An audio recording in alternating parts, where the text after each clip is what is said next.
Okay, I'm going to call the regular council meeting of Tuesday, April 23rd, 2004 to order. And I'll begin with a land acknowledgement that the City of Fort Saskatchewan is located within Treaty 6 territory and Métis Nation of Alberta District 11, the ancestral and traditional territory of the Nihilwak, Dene, Blackfoot, Saulteaux, Nakota Sioux, and Métis, and we acknowledge the many First Nations, Métis, and Inuit whose footsteps have marked these lands for generations. It is because of our treaty relationship that we can live, work, and play on Treaty 6 territory.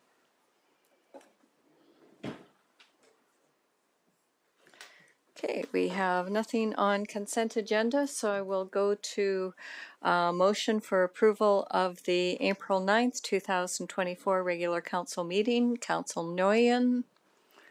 Yeah, I'll move that council approve the minutes of the April 9th, 2024 regular council meeting. Thank you. Are there any errors or omissions? If not, I will close the motion. Please cast your vote.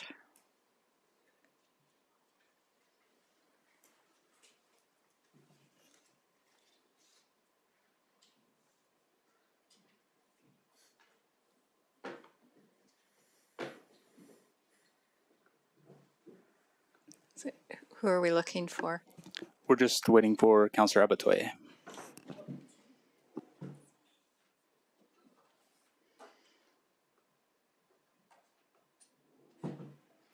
And that motion is carried unanimously. Thank you. So the next item is delegations. If there's anybody who would like to speak to any of the items that are on the agenda that are not part of a public hearing, so that would be, let's see, the Arrows utility presentation would be the only thing you could speak to as a delegation. So not seeing anybody racing up and nobody is pre-registered, we will go on to our next item, which is 5.1, the Arrows utility presentation. Ken Mackay, Arrow Utilities board member, presenting. And we have 15 minutes scheduled for your presentation, and then we'll have clarifying questions afterwards. Thank you, Mayor. As you pointed out, my name is Ken Mackay, and I have also with me CEO of Arrow Utilities, Kate Polkowski. In my day job, I'm a councillor with the City of St. Albert, and I think this is our third presentation to council in the region as part of Arrow Utilities. And I would urge everyone that is a councillor to have one opportunity to present to another council in another council chambers. It's actually very interesting. I'm going to turn basically the presentation over to Kate, and thank you for giving us 15 minutes. So, yeah, my apologies. So, to give a little bit of background, Ken and I have come to Fort Saskatchewan to provide some background to the evolution of Arrow Utilities and the need for our current expansion, etc. One thing that's, my apologies, not included in this presentation is a little bit of a history about the commission itself, and so I'll get Ken to provide that. Yeah, and I was going to do that. We usually have a slide, but kind of just didn't want to get too tied up in time frame here. But so I'll go through it pretty quickly. For most of you who already know, Arrow Utilities used to be the Alberta Capital Region Wastewater Commission, and we've been providing wastewater services into the region for over 40 years. It began way back in 1977. The plant itself was built and designed in the early 80s, 85, when 10 Edmonton area municipalities all formed what was then called the Capital Region Sewerage Commission. Then in 1985, we were joined by Morinville and Gibbons, and we basically had very little growth, but in 2002, the town of Bonnecourt also joined the commission. We recently rebranded under the name of Arrow Utilities for any number of different reasons. Some of it was around taking advantage of an opportunity in relation to water reuse. The other thing is when we're looking at water, we like to think about actually water as being one water, and we see that really important now as we're looking at the situation that's impacting not only our province, our region, but also what we're seeing most parts of North America. And it's that idea that water shouldn't be considered a waste. We have an opportunity to utilize water in many ways, and you're going to see basically why in some of the presentation later on. So I'll turn it back to Kate. Thanks, Ken. So historically, we've had a plant expansion on the books to support growth throughout the region since about 2012. So we have a long-term rate model. It was in the docket to come into play. And as you can see by the graph attached, so we take a very interesting type of loading. It's very different from the loads that go to EPCOR in the city of Edmonton, which is primary residential wastewater. We take a fair amount of industrial wastewaters. And as such, in about 2016 and 17, we went over our design threshold for ammonia. So that's a long time ago in essence, where our plant's been struggling to manage the ammonia loading coming into the plant. And it's primarily based on the industrial wastewater flows attributed to it. And so the plan was always to be looking at upgrading the site to a higher capacity in that 2025 range. And so it was about what type of plant expansion that looks like, whether it's a BNR, biological nutrient removal, which is what we have today, bugs do all the work, or a different type of technology to continue to support the evolution of our permit of what we have to treat and how far. Timing considerations. So like I said, we were always looking to be building things in the 24-ish range. We were delayed a little bit in getting the project up and running, but it doesn't preclude the fact that the expansion was required to handle the increased wastewater capacity. So we've seen tremendous growth, especially in the south. And one of the interesting pieces in terms of how we move wastewater, we use gravity to the best of our abilities. So when we can use gravity, it's very cheap to do so. So the wastewater from the south actually goes into the city of Edmonton to Gold Bar, which is owned by EPCOR. And as a result, we take a fair bit of North Edmonton through a swap agreement. The agreement is that as much as I send the south, I take that much from EPCOR. So it's supposed to exchange itself from a bit of a net zero perspective. But over the past about 10 years, we haven't been able to take additional growth from the city of Edmonton as a result to our plant capacity. So there's been a fair bit of growth in our southern members. And so we have a bit of a pitfall that we have to take additional neighborhoods in North Edmonton to account for all of that growth we've seen in the south. So the project realistically started 1 year earlier to seize the opportunity of basically capitalizing on a new opportunity of water reuse. So doing something differently, taking our effluent one step further and turning it into processed water that could provide a revenue stream to us. So when we create the rate model for our wastewater, it is a cost neutral, it pays for itself. So we look at what's it cost us to aerate, to move the wastewater, to treat the wastewater, and to manage our assets, and then that's all built into the rate model. The different piece with water reuse is we are allowed to charge a profit on it. So take all those same principles and then provide a profit margin on top of it, which would then be charged to the industrial users specifically for that type of stream. And then those revenues would be then used to support the wastewater business, stabilize the wastewater rate, support our asset management, a number of things that the board will consider going forward.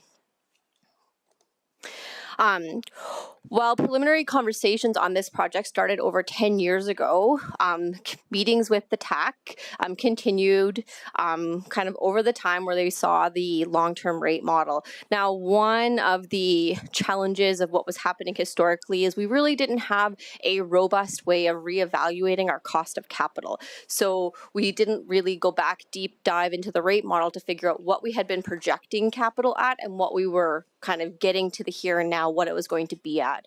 So when we got closer to the projects that were coming in this time frame, and did that sort of high level conceptual engineering, there was a differential that we had to meet because those projects weren't being projected as accurately as they could have been. We have changed the process. There is new capital charter processes in place that reevaluates the cost of capital to try and mitigate that going forward.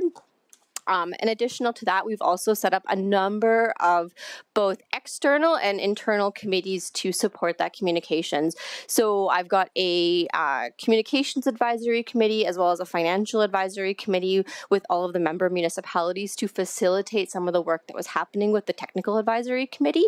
So looking at different ways we can communicate, and an annual meeting with all CAOs. Additionally, we've also set up a number of board committees that provide a little bit of a deeper dive into some of our work that we've had from the board level, from that governance level perspective, from the HR and governance, financial and audit, and there is one more, communications and advocacy. So really looking at a number of our lenses in terms of how we can provide additional oversight and additional communication to support the work we do. Project logistics. So this project was handled using a construction management at-risk process, which, while is not that common in municipal project delivery, it's very common in water wastewater industries. So we like to use these types of processes for complex projects where we have a number of different types of things coming together. So if you look, like on our site, there's more rebar on our site than the Stantec Tower. So it's a very complex project. So by bringing in a contractor really early in a project, it helps mitigate change orders going forward. So again, typically you'd see a design, we'd wait till the end of design. In a project like this, it's really a 2-year process. Then you would go through a bid. So then you would put it out to tender, and we'd have probably about a 3-month tender period because, again, the complexities are really high. And then you get your final price, and it would be tighter than what you had been getting throughout your design process. So what we have been doing is we brought in the contractor through a competitive bid process early on, and they've been involved throughout the design to help mitigate the change orders, highlight areas where potentially the very technical engineers are not considering that, and start to narrow the costs. So it really helps streamline the construction process and the shop drawing process where you'd see a lot of change orders. Additional to that, I think one of the challenges we saw post-COVID was material procurement. So again, we are seeing some of our high value or complex equipment that's taking 52 to 72 weeks delivery. That's crazy. So if you waited until the end of the bid process, you're now waiting a full year until that transformer is getting to your site, and you probably need it way earlier. So we ordered a number of those types of things much earlier on to get them in the queue in whatever part of the world that they get manufactured in to get them on site. So we saw that post-COVID in a number of our projects and really had to work to find different ways to mitigate that affecting the project delivery going forward. And again, the question is MBR versus BNR. I use a lot of acronyms. So membrane bioreactor, biological nutrient removal. They both have tanks. They both bubble. It's really about how you remove the contaminants in the water, in essence. So the process was chosen to go through a membrane bioreactor for a number of reasons. There are some similarities because you're still running a number of biological tanks that are doing the meat and potatoes of the contaminant removal. And then the last step of that is your waters are pushed through ceramic membranes that do the final polishing. That quality of water, meets the permit that we have to meet to go into the North Saskatchewan. It also is a process water quality that comes off that. So that also provides a second piece that we can continue to use that water to provide process water quality. And meet that evolutionary aspect of our permit. Because we do see our permit parameters changing. We have a permit for a 10-year window, so we get notice and then we have to upgrade things. There was another option that you could look at doing a biological nutrient removal. So again, same tanks would go in the ground. The only differential is you wouldn't have this one black box, which are the membranes, but then you would require an additional filtration step to polish the water an additional level to then treat that water for a process water quality. So really you'd be looking at another black box anyways to do that treatment. So it didn't change those aspects. But the MBR allows us for reuse opportunities, which are revenue generating. So that cost plus model that can provide reserve stabilization and opportunities to reduce the long-term borrowing needs of the capital in the future, which is really important to the Commission of finding different ways to bring in revenues. Because as all municipalities are aware, that's a lever that we all need to look at to mitigate the impact on the user. And then again, a lot of continuous improvement initiatives are happening at Arrow to really facilitate both the functionality and the communication and just that long-term outlook. Changes in both the budget timelines and processes. So traditionally, we did our budget in November before I got to the commission. We moved it to September to start with, but then had to pivot a little bit because of some changes last year. So my draft budget is very close to being finalized for the board. The intention is to provide it to the board in May for their first view, that then can be shared regionally in terms of where our projections are at throughout the summer, and then provide the board that opportunity to go through it from completeness in September. So really moving those timelines back from what had been historic. We had a reset on board committees, like I said before, from the governance, the finance and audit, development, and advocacy and awareness. So really looking at more holistically is how we engage the board in various levels of kind of oversight and kind of continue that outreach regionally. And then a big culture shift organizationally from towards continuous improvements, engagement, and really optimizing technology where we can to support our staffing levels. 2024 initiatives. So Train 4 is a big one. So that is that increased capacity to support the flow rates that we have, the treatments that we have. We have a UMP that was funded by the board for 2024 to really look and take a deep dive at our asset management and have that study. We haven't historically done that type of work. Capital charters for all projects and programs, which is for me was a really important piece. A long-term FTE strategy, which again was also something that was not historically looked at. We've done a lot of loss of FTEs historically to reduce the impacts of the rate. So we had, 2 older gentlemen retire, hired with 1 younger gentleman because they can do more work. Well, guess what? That younger guy is now older. And so we're now at a deficit in terms of our FTE management. We went through a prioritization of our long-term capital plan, which was a really good opportunity for the leadership team to really understand how the capital plan affects the rate model and understanding how they're all linked together. And then an implementation of our CMMS, which most of our member municipalities are also going through to some level. That is the skinny of it. Is there any questions? Okay, thank you very much for your presentation. So we greatly appreciate you being here today, and we would hope that you will come and join us at least once a year to provide updates, and we can get those on our calendar. So with questions, I am going to open it up to council. I'm going to ask, don't get into dialogue with debate, ask your questions so that they can be answered. Okay, and we'll probably have more than one round on questions. So I'll begin with you first, Councillor Kelly.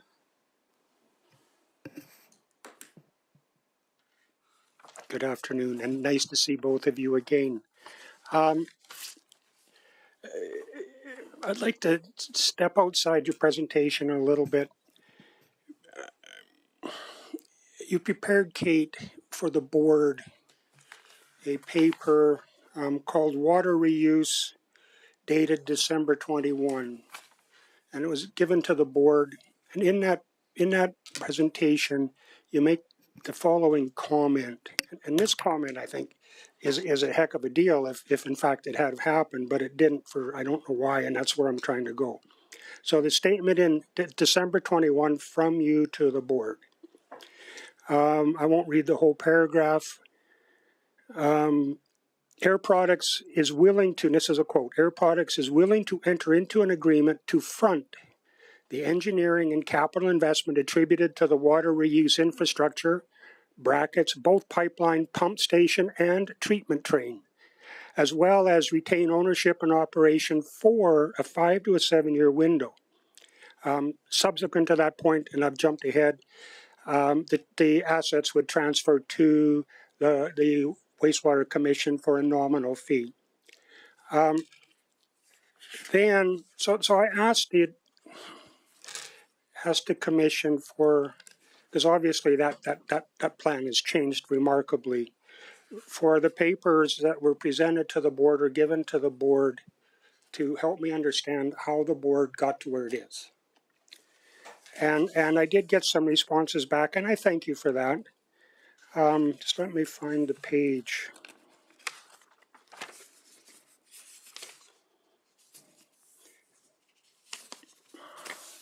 Here it is. Now this is jumping ahead to April, and I'm sorry, the question needs all this preamble, Mayor Catcher. April 22nd, 22, there was a board report entitled regarding Air Products Servicing Partnership, and there's a comment, the last paragraph. And I'm quoting again, while there are options for initial funding by Air Products, it may be more prudent, and this is written by administration, I presume, for presentation to the board. Where there are options it may be more prudent to utilize internal funding, internal to the Wastewater Commission, to avoid additional costs due to interest rates, which would be higher than those the Commission would be subject to. So it appears based on that statement, interest rate savings that the Commission undertook to fund and finance this entire project. Comments, help me understand, please. That's a great question. So there's two aspects to it. So if Air Products needed to build something just to provide them water reuse, it wouldn't be to the size that we require to support growth.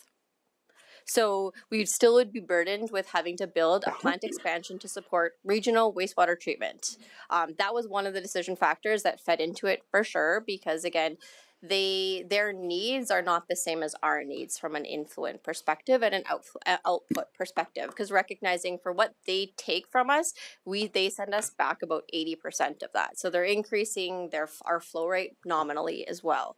And my version of nominally is still, it's, two swimming pools a day type thing. So it's big water we're talking about. So that's for sure one of them. And when it got into the meat and potatoes, and I can't get specifically into the negotiations with Air Products because those are confidential in nature, as the contract is still sort of in flux to being finalized, very close, but it's still a confidential piece. It would have drastically changed any type of revenue that we would have gotten because the assets would have been owned for that period by Air Products. So A, it wouldn't have been big enough, and B, it would have changed the revenues. That's the high level that I'm able to share publicly.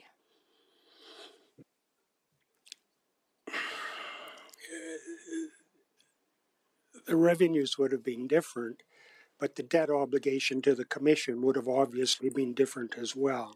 So where's the financial modeling to support the decision? What did the board receive for financial modeling to support the decision that was eventually taken?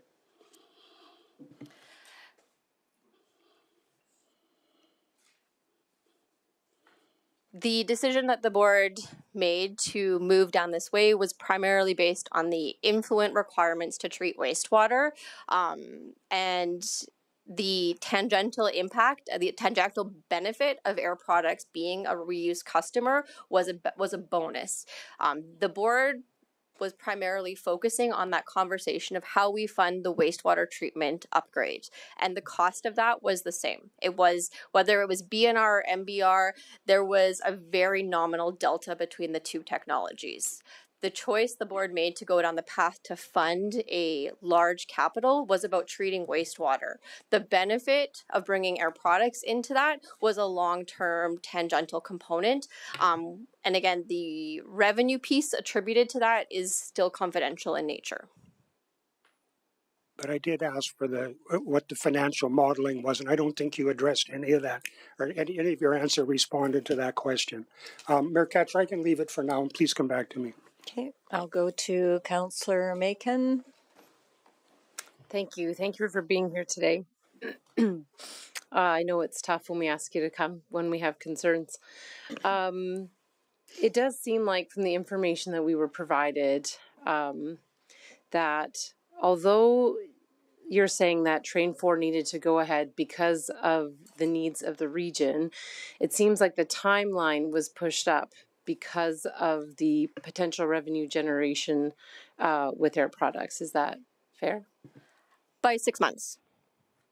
Okay, so then, in looking at the paperwork also, like it appears, and to your point that you just said, that you're not finalized with Air Products. We've made commitments, or I should say Arrow has made commitments to go ahead with this project. We don't have a signature on the dotted line from this private company. So what is the risk and the liability municipalities have now for having committed to building this with the idea that Air Products was going to come on? Well, we have the need to continue to meet our permit from Alberta Environment. Without this plant expansion, we are at risk of being in fault of our permit because of the growth, because Stony Plain is still growing, because Strathcona County is still growing, and that's fantastic, but the wastewater has to go somewhere. So irrespective of Air Products, we would be required to build these tanks, aerate this wastewater, and treat this wastewater. We are unable to meet our obligations to take supernatant, which is the ugly wastewater, on top of the biosolids back from EPCOR. I pay a penalty attributed to that because I can't take it back right now. So we would be needing to do this irrespective of Air Products. The only thing At the level that you're doing it? Can you let Mr. Mackay, Councillor Mackay, answer? Sorry, Councillor Mike, and I was just going to supplement in the sense that in part of your other question is, and you're kind of commenting in relation to the commitment of a third party. Significant work has been underway, including actual infrastructure that they've committed to. So I mean, they're in the game. They're in the game. Right now, we're just down as to what Kate was just mentioning.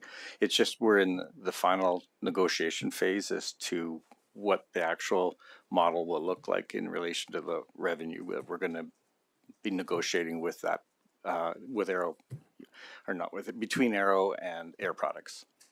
Okay. I'll be on round Okay, two. I'll put you on for round two. Okay, Councillor Abatoye. Thank you so much for your presentation. And before I ask my questions, I just want to say that, I see a lot of work has gone into, your process and just things that's, you've reported today, from your committees. I've been sick, so my voice may sound a little off, but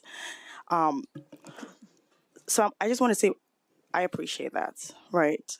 But there's a lot of concerns because, this is my first question. The wastewater rates, when I compare that to all the other utilities, has been significantly higher than all the other utilities in this community. And so that obviously, puts a question in my head.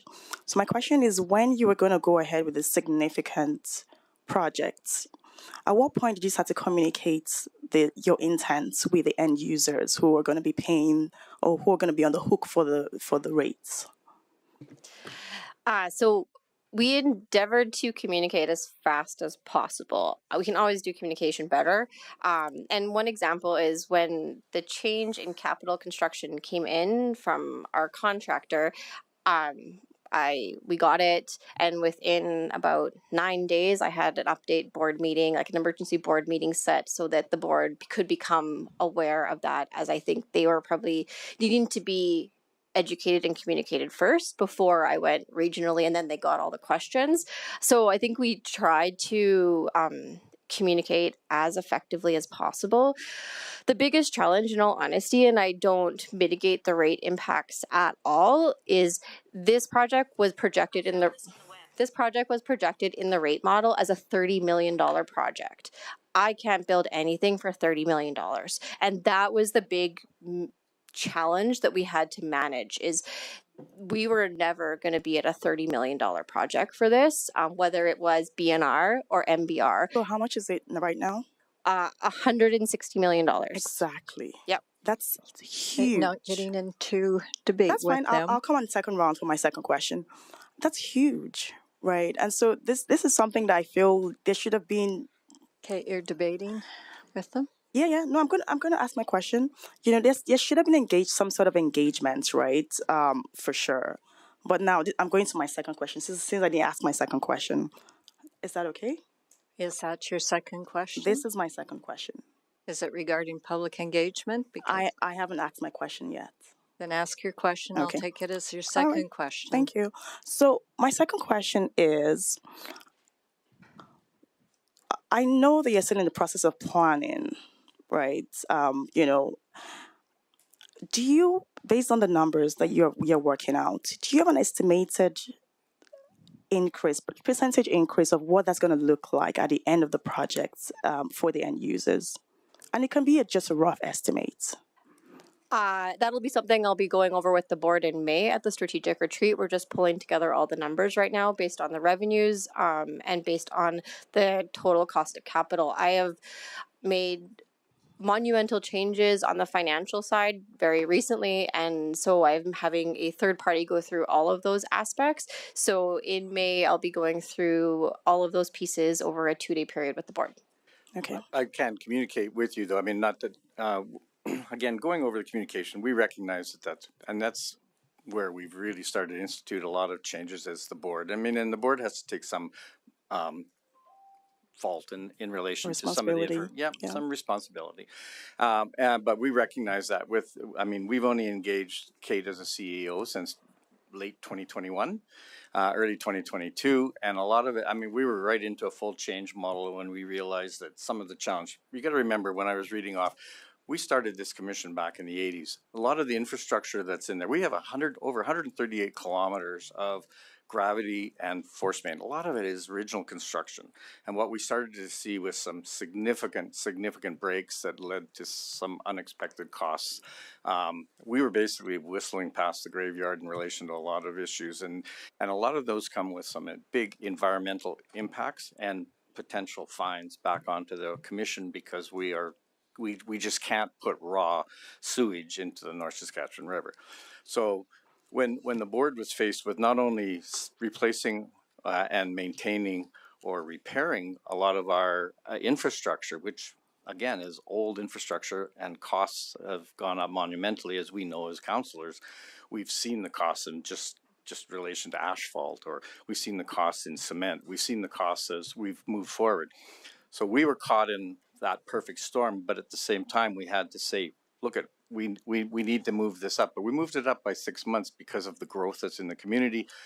Along came an opportunity, and the board decided that we would look at it. But when we're looking at the rate is just a cost rate model. It did go up dramatically. We were all impacted across the region. We recognize that.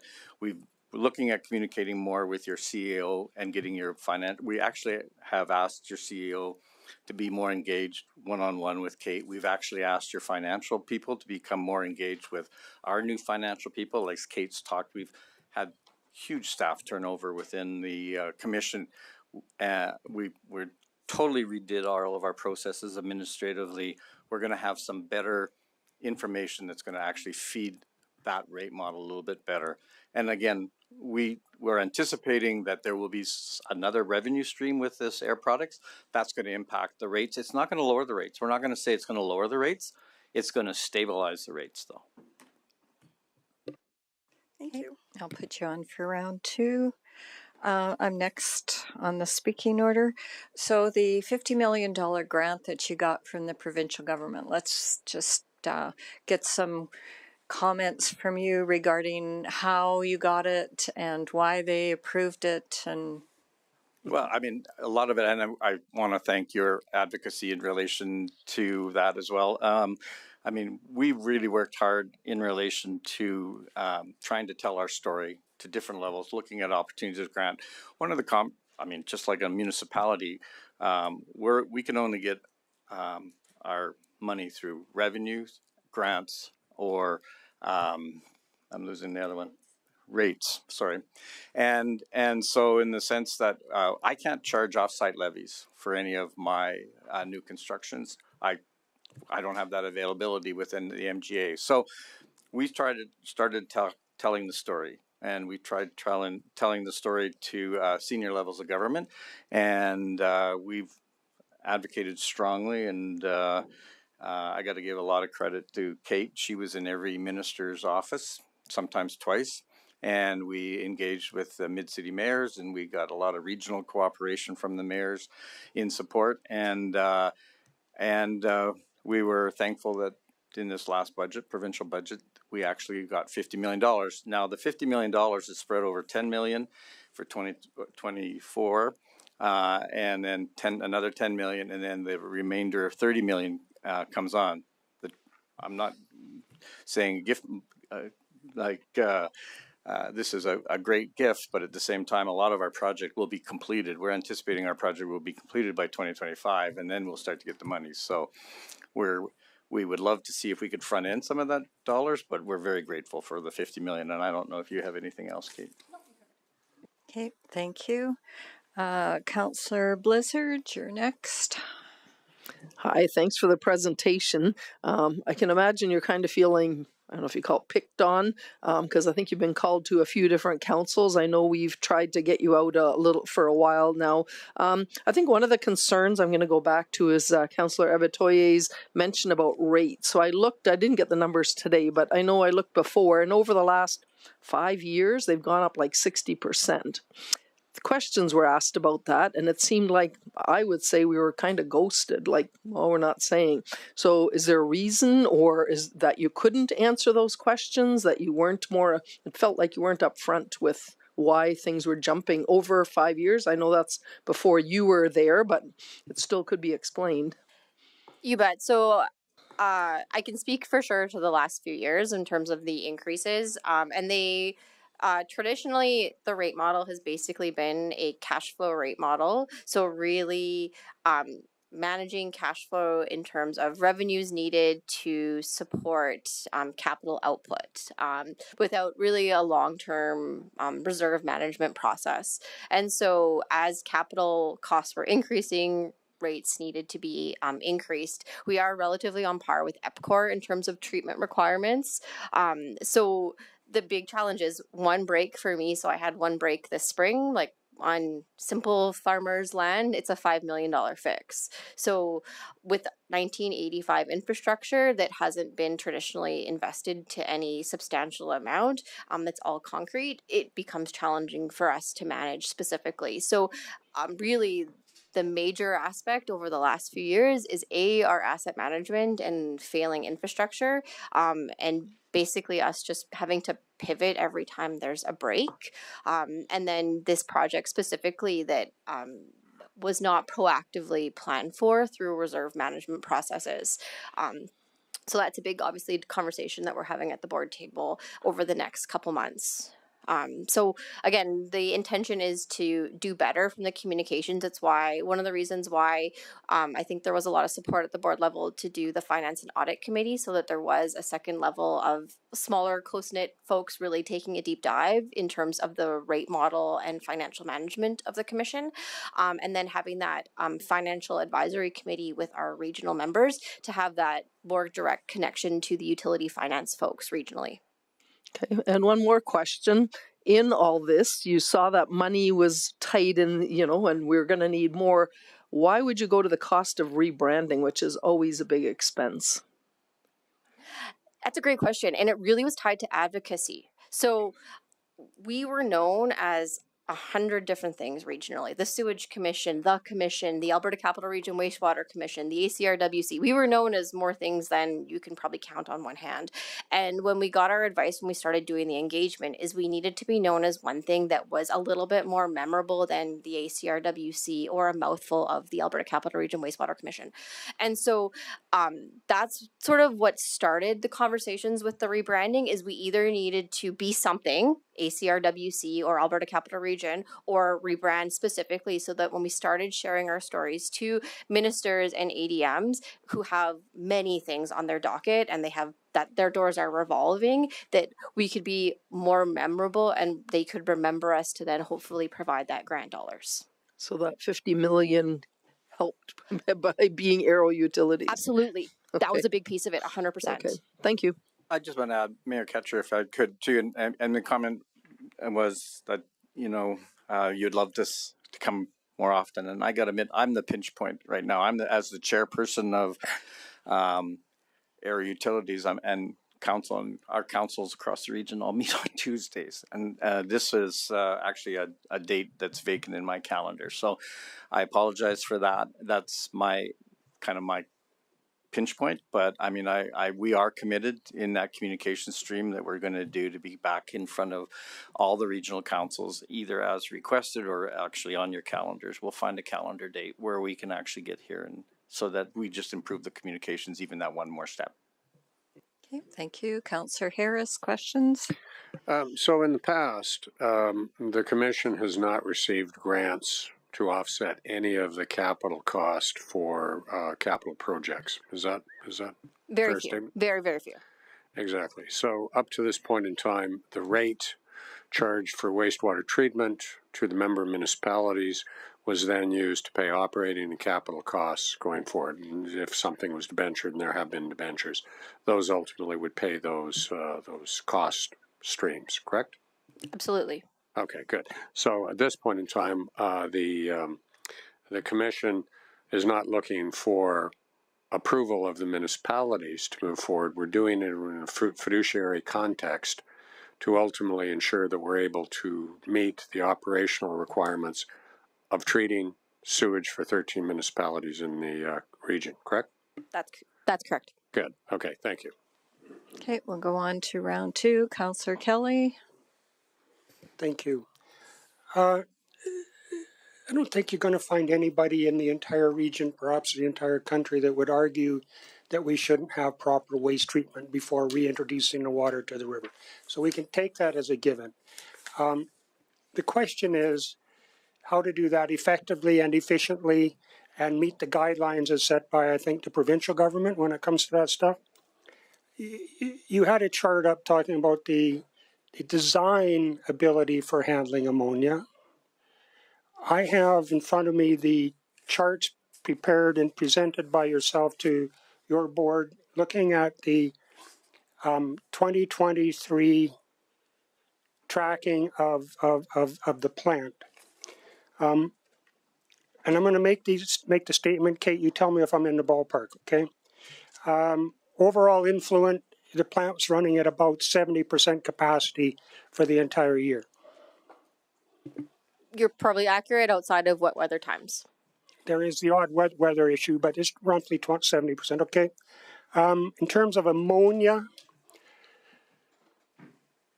as compared to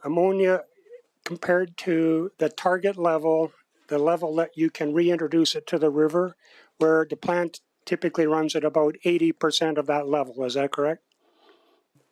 I don't know that for sure offhand, sorry. Would you like to see the chart? I don't need to, but I it's hard for me to speak to the percentages and the differentials. I will trust you that your numbers are accurate. It's an approximation, but it is based off your chart. So that causes me to question, those numbers, these graphs cause me to question the reason for this ramp up, the hurry up, the speed up of a plant expansion. Number one, I'm going to ask a couple questions. You can address them all at the same time. Number two, there are various ways to grow a plant. You can stage the growth, for instance, and there are various ways to handle ammonia within an effluent stream.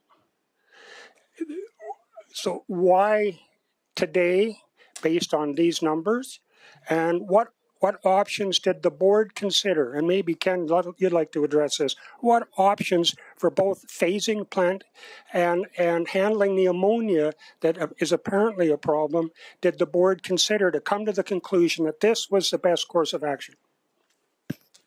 They build on each other in relation to phasing and in relation to actually what the loads are.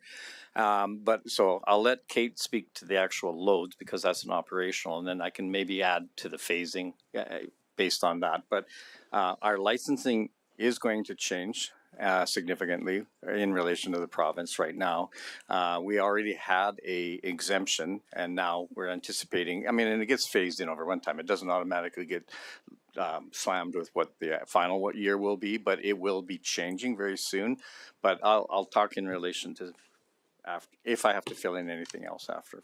Sure. So there's a number of things there. So we are not taking all of our super named, as I alluded to earlier. So that's the ugly, ugly wastewater that comes from our biosolids that comes out of our fermenters. So fermenters make our things a little bit more solid.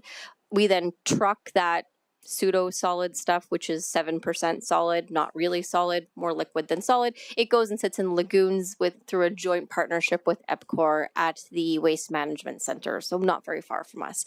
We then are required to take back that watery portion on top of it. That watery portion is really ugly. It's 100 ppms of ammonia. So we're like 1,000 ppms of ammonia, my apologies. That's really ugly wastewater. And so right now we cannot take that. It would break the system. We use bugs. So when we get hit with that kind of concentration, it obliterates them. For us, there's not a lot of ways that we can treat ammonia based on the process. Yes, you're correct. There are a ton of ways you can treat ammonia in conventional wastewater treatment through flocculation and additive chemicals, 100%. But through biological treatments, when we look at those little cycles that take us back to Bio 20 and Bio 30 that we saw, there's not a lot of ways before we kill our bugs. So it's a fine balance of how much carbon we have coming in, how much ammonia we have coming in, and how much we bubble the bugs. So in terms of what we could look at, for us, there's not a lot. We just can't take it. We have to say we cannot take that flow, otherwise we'll break the rest of the system. And then all of the tanks we have on site start to foul, they start to not do their jobs. And then we have releases to the North Saskatchewan, which impacts financially. In terms of the phasing of the project, that is an interesting beast in the sense that when you talk about building big tanks of concrete, there's efficiency actually in size and then increased costs of going that. So we have actually looked at phasing it to date. We are only ordering a portion of the membranes that go into the tanks, and then once the flow rates increase, we will add the future membranes to it as they grow. But the efficiency from the concrete tankage perspective, we are at the smallest tankage size to date. Now the membranes and some of the valves components, those pieces are being phased today. Yeah, that's what I was going to say. Okay, I'm going to go into Councillor Macon. I can put you on for round 3. I'd just like to follow up on that if I could. Okay. And I appreciate that. Thank you. You referenced, I think, the solid waste or semi-solid, it settles out. You're responsible or somebody's responsible for the stuff that floats to the top. How is it being handled today? It stays in the lagoons at EPCOR, and I pay a differential. So I pay a fee for EPCOR to treat it. Fair enough. So what's the return on the investment for that fee?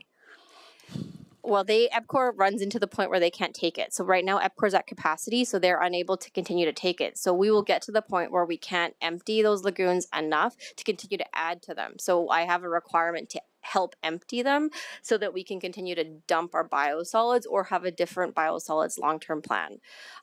But right now our plan is that joint plan with EPCOR. Okay, Councillor Macon. Thank you. And Mayor Katcher, I do appreciate the latitude to make a comment before I get to the question, as we did ask them to come here for our concerns. I'm fine with marginal, but we're not here to be debating with them. Sure. So as some of my fellow councillors have said, the communication piece is what I think bothered me the most. And not to keep pushing on that, but I would say the duty to consult on a project of this magnitude, in my opinion, wasn't met. And so when I look at the stuff that you brought with you today in the communication plan, I do appreciate what I'm seeing there. And what I guess I would hope, and maybe comment on that, those meetings that you're talking about with the CAO, and I appreciate that maybe you can't get to every council and that some of the information is confidential. It to a question. Yep. But will those meetings with the CAO include, they're not just meant to be, this is what we're doing, on the monthly or bi-monthly nature, but actually apprising them of what is coming up, especially with significant liability and risk that comes with projects of these for a municipality like ours? Yeah, the intention is that we have a better understanding of our long-term plan going forward. It was why the board really wanted to push that long-term UMP that has been historically done, so that we have a better understanding of what that long-term rate model looks, that we have a longer-term outlook. And the hope is that we have really that 3 to 5 year very public rate plan, like rate model that we can share with people publicly. We just weren't there a year and a half ago. We are getting closer to being there currently. Thank you. And I'll just add on in the sense that we do have a technical advisory committee that we are re-standing up and reconstituting. But you can imagine that a city the size of Fort Saskatchewan and your skill set and your competency levels at your utility manager, at your CAO is significantly different. And that's not to belittle our smaller members like Bonacourt or Gibbons, but it's still a significant change in what they have for a skill level or what they have for an understanding of the whole wastewater. Because no other municipalities actually have a wastewater facility. You all have very competent, just like St. Albert, we have very competent senior engineers who understand the process, but that's not their business. And so we promise that we'll consult, and we are reaching out to do that a little bit better. And we'll consult both at a council level, both at a technical advisory committee level, at a finance level, and then ongoing in relation to just one-on-ones, CAO. And we're promising as a board, and every municipality has a board member, that we'll take more information back to their respective councillors.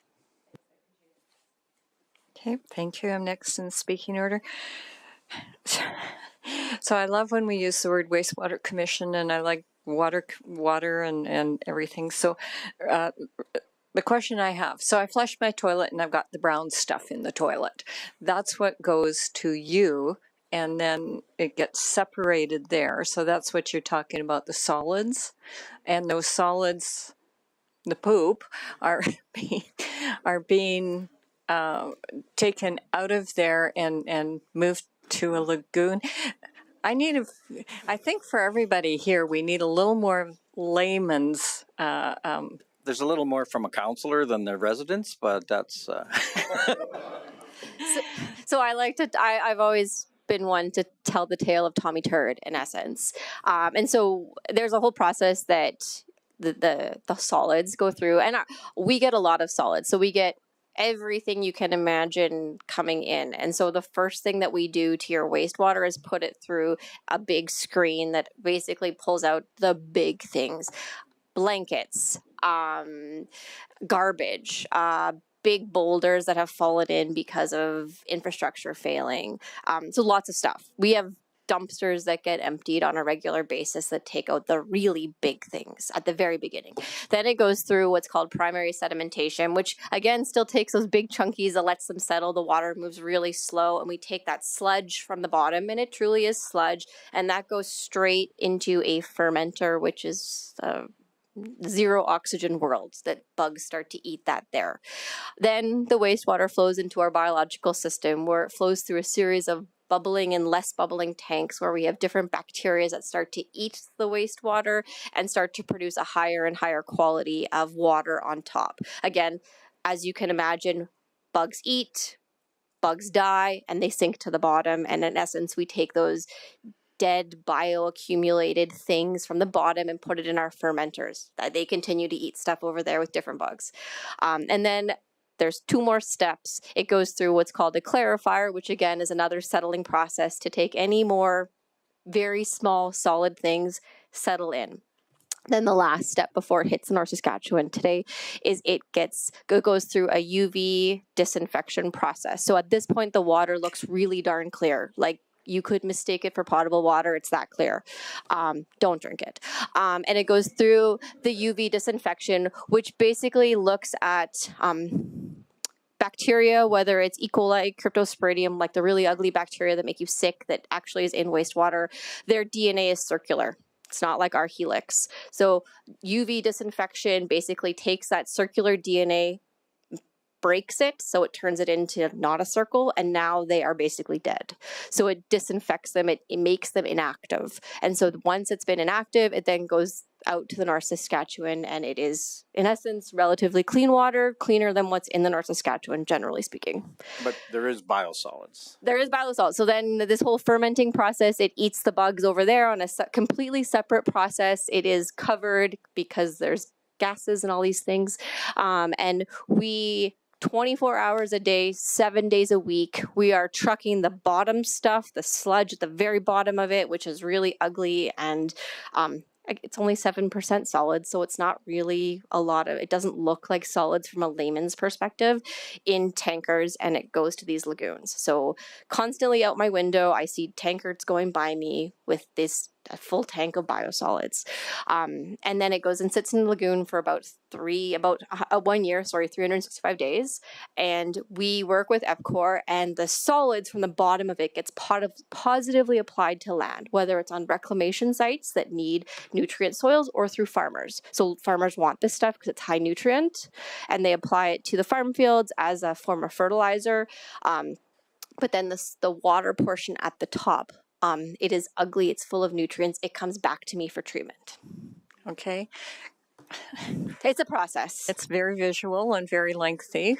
So when I flush my toilet, I'll remember that. So to have this circular with this new system that you're doing, so rather than having the water go to the North Saskatchewan River, it would be able to be sold, and so then it becomes a true circular economy part of it? That's correct. So we will take the water off the back end of the MBR, so this new tank, and it will go through a pump station like a reservoir that you guys have within your community and pump up the hill to the Air Product site. And they will use it in cooling processes. So they aren't actually making hydrogen from it. They're using it in cooling processes. And then it gets a bit dirty and it comes back to me as wastewater. Very circular. Okay, thank you. Councillor Harris? So, as I understand it, you can correct me if I'm wrong, Air Products will be paying the commission for the water that comes off the membrane system and gets pumped. They'll pump it to their plant. And when it's finished, it will come back to the commission and they will pay the treatment rate, $1.85, for their treatment. So they will be an actual wastewater treatment customer as well, correct? Correct. They'll pay us through Edmonton, technically, because they're an Edmonton ratepayer. So we give EPCOR a bill, EPCOR rebrands it, gives it to them, and vice versa. Okay, so Air Products is actually providing two revenue streams, additional revenue stream to offset the capital costs over time through rate. Correct. Correct, okay. The second question I had, so you've been with the commission since 2021, correct? Yeah, July 21. Right. So how would you categorize the state of the organization, recognizing the fact that it's been in operation since 1987 or thereabouts? How would you categorize the state of the organization when you took over as CEO? And you're ultimately having to do a lot of unique new things. Is that a fair? How would you categorize the organization? Tired? Very tired organization. Continuous improvement was not really a common term that they were used to. While the attrition was about 31 years, which you think is fantastic, it doesn't allow for a lot of new blood and ideas to come into the organization, which makes for a challenge sometimes. And I don't think we knew all of the projects I am getting the opportunity to work on when I came on board. I think it was really I'm finding out a lot of things. I think the board is finding out a lot of things, and there is many opportunities to improve. So you and the board are at a tipping point in terms of process and product improvement going forward. Is that a fair statement? Absolutely. Okay, thank you. Okay, thank you. Councillor Kelly on round 3. Questions? Thank you again. You referenced the two other councils you visited. I took the opportunity and the time to watch both those council meetings. I found them interesting. The County of Leduc one spent a lot of time questioning the commission on its long-term and long-range capital planning and probably the lack thereof. And I think the point that they were trying to make, and I'm looking for your comment, because again, you haven't convinced me that the plant needed to be built today. You haven't made that case strong.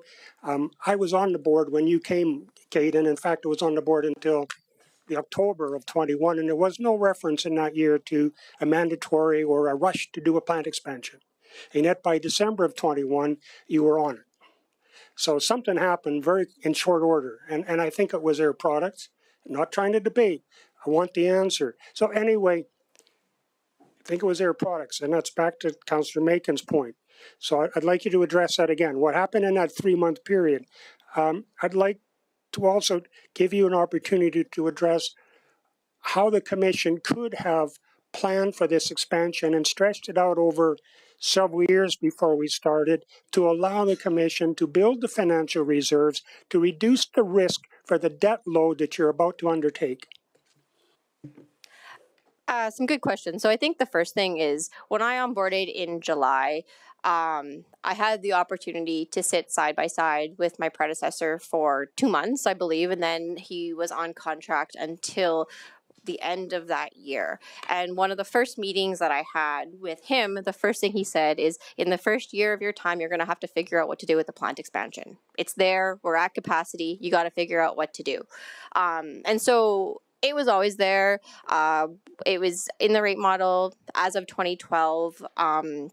And so again, I don't really think there's a different way to slice that cat.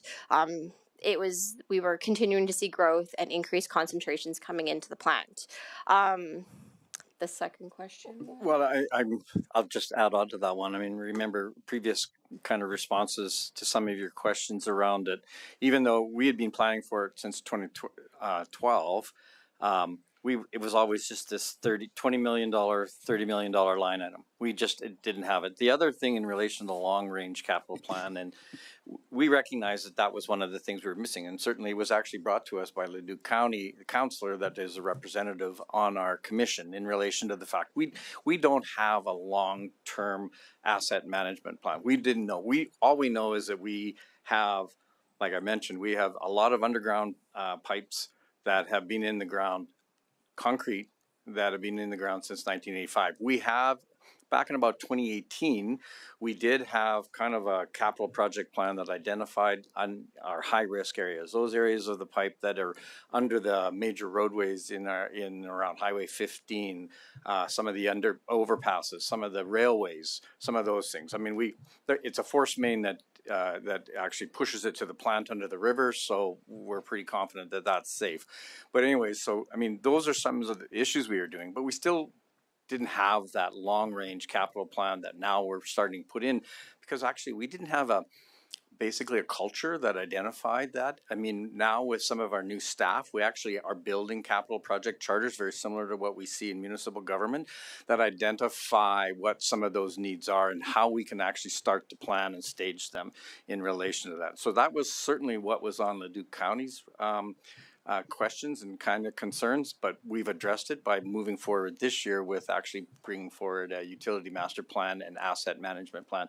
So yeah, and I think it was actually an interesting experience to go through, because I was used to capital charters, and so I pitched this to my project managers and engineering, and they were on board. And then I checked back with them in a few weeks, and they were like all squirrely on me, like they didn't want to produce it. And so I was trying to figure out where their heads were at and tease the information out. And when it came out is they understood the process, but these engineers that I had, they were new to the commission, they didn't have the documentation to support the projects. And so they were really uncomfortable creating the charters for the board to do that, to put in the model. And so I was like, okay, which is fair, that is 100% fair. So doing the work that we've done over the last year and going forward has really provided them that understanding and documentation from a third party that supports the work that is in that long-term plan.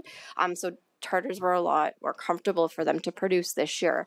But separately, the phasing out over a long term, actually one of the benefits of doing the construction at risk process right now is getting some certainty on prices earlier on and ordering things earlier before we could have additional kind of couple years of inflation. So construction inflation is really astronomical these days. We're seeing kind of anywhere between 5 to 12% based on the different types of equipment, whether it's electrical equipment or chemical style equipment, et cetera. Our chemical pricing itself for the small portions of chemicals we use has gone up like 14% this past year.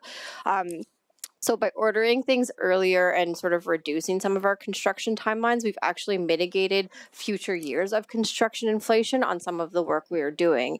But again, we're not fast tracking construction wise. They're slowly moving through the construction process. We fast tracked the design and brought the contractor on early. So again, the concrete pour and the rebar is a year and a half process. There's no way to make that any faster. You could make it slower, but then again, you're still bringing in additional costs of labor over a few more years, which impact the pricing. So did we model that? No, we did not. We used the sound advice of the contractor, because again, the construction at risk process is about financial management of the process. So the contractor and the consultant and the owner are working together to mitigate the cost collectively. That is the goal. And so this was what PCL recommended based on those outcomes. Okay, I'm going to come back to you for. Go ahead. That's fine. That's fine. Come back to me. Okay, Councillor Noyan. Yeah, I just wanted to talk about replacement of linear infrastructure and just with the comments that have been made about historical lack of focus on long-term capital planning. So what's the commission doing right now? If you can give us some highlights to ensure that there aren't spikes in pipe replacement that are going to be happening, and maybe you can give us an idea of current annual expenditure on linear infrastructure replacement and what reserve fund contributions look like right now, that sort of thing. It's a good question. So the reason our concrete infrastructure is failing so poorly is because when you move things with gravity, there's that head space at the top of the pipe, and that's a place for gases to accumulate. And those H2S gases are what eats your concrete pipes. So our pressurized pipes, siphons, force mains, they tend to be in pretty darn good situation. So while we did have a break of one this last year in the TUC sort of near St. Albert, when we pulled that pipe open, there had been a small nick on the pipe in construction. We could see it, and it was about the size of a loonie. So it was basically probably an excavator that nicked the covering of the steel pipe. But when you looked inside the pipe was immaculate. It was in fabulous condition. So that was really good information to see for the force main pipes. Our gravity pipes, so we maintain a line item in our capital budget. Historically, $3 million, we are upping it to $5 million going forward for line breaks. That generally will get me 2 or 3 line breaks, depending on how big. This year I had a really big line break. It's a $5 million expenditure. We keep a line item for that emergent aspect. Historically, we have been investing in the nature of about $20 million a year in our linear assets. That was historically what my PMs were able to accomplish over a year window. So it was the right amount of investment. And we do it through a series of different types of constructions, whether it's CIPP, so blowing a liner in if the pipe has the structural capacity to handle that, versus a trenchless kind of dig and replace type thing. It's really about where are we, what are the environmental impacts, etc. So that's what we are doing right now. Once Train 4 is completed at the end of 25, we will then be refocusing a big effort on some of our linear assets. I have about 1,600 meters of what's classified as grade 4 or 5, which is bad. Higher is bad. Of our gravity pipe. So really starting to invest a lot more money in our gravity. Not looking to invest more than what we can handle, but really starting to get a little more effort in that gravity pipeline so that we can mitigate the emergent breaks that come up. Right now, rain is when it causes me the biggest problem, is when we have a regional rainfall event. So I have a couple lagoons in the region that I just turn on. So I divert all my wastewater to those lagoons during a rainfall event to reduce the loading on the pipes so that they don't get overpressurized, that causes them to break. So that's just normal operations for the commission for this window of time to reduce the risk of break. Thanks for that answer. I'd add some detail so we kind of have an idea what you're up against. Just a small follow-up question to that. How much of the infrastructure is, say, past 30 years old? Do you have a percentage? Because I would assume about, or do you know really the age of all of it? Off the top of my head, I'd have to probably get back to you with a percentage differential of replaced assets versus new assets. A good chunk of our linear infrastructure is probably 1985 era. Now, some of it's good, like so our pressurized pipes, our siphons are probably in very good condition because it doesn't have that headspace piece. So I really wouldn't be looking to go quicker to replace them. They're in great condition. The gravity pipe is where we're really trying to target off the get-go. And right now I know I have 1,600 meters of high risk gravity today. Great, thank you. Great, thank you. So round 4, Councillor Kelly. Thanks again. I don't quite understand the circular economy type thing that you and Mayor Katcher discussed. So I'm going to give you my understanding and then you tell me if I'm right or wrong, please. The plant is going to send polished water, thanks to the new treatment plant, to Air Products. Air Products is going to use it for processed water for their purposes and ship it back to Arrow. At that point, it gets treated again and hits the river, or does it get sent back to Some parts. Get sent back to Air Products? It could go back to Air Products, 100%. We don't track it, so I don't track a droplet. So the point is, I guess, that the circular part of that is only the water in the pipe, both coming and going, and the water inventory at Air Products. Because eventually, it all hits the river. There's no ongoing circular economy to this other than the inventory in the pipe at any particular point in time. Is that correct? Not necessarily. So there could be droplets of water that just keep cycling around and around and around, creating a pure circular economy. We don't track what number of H's and O's are hitting the river versus what's hitting the pipe. So there is a portion that will that is true circular there. So Air Products has a water license, just like the city of Fort Saskatchewan has a water license. They're basically using their water license to allocate the treated wastewater from the plant, continuing to go up the hill. There is a portion of that water that they will not send back to us. It just gets lost on site. In the sense, it gets used up, evaporation, all those types of things. However, they have a water license attributed to this. Okay, so there is some circularity, but it's not going to be a big percentage of the total. That's what I thought. The county council, and I think probably Councillor Tanita more than the rest, tended to focus their comments on the I think Councillor Tanita referenced balloons in the air, a whole bunch of things that were undecided and unknown when the commission made the decision to begin construction. That adds risk. That decision at that particular point in time added a ton of risk. I hope we can agree on that. If we can't, please tell me why it didn't add a lot of risk. And I'd like you to acknowledge or to explain where that risk lies. Who funded that risk? Who backstopped that risk that the commission undertook?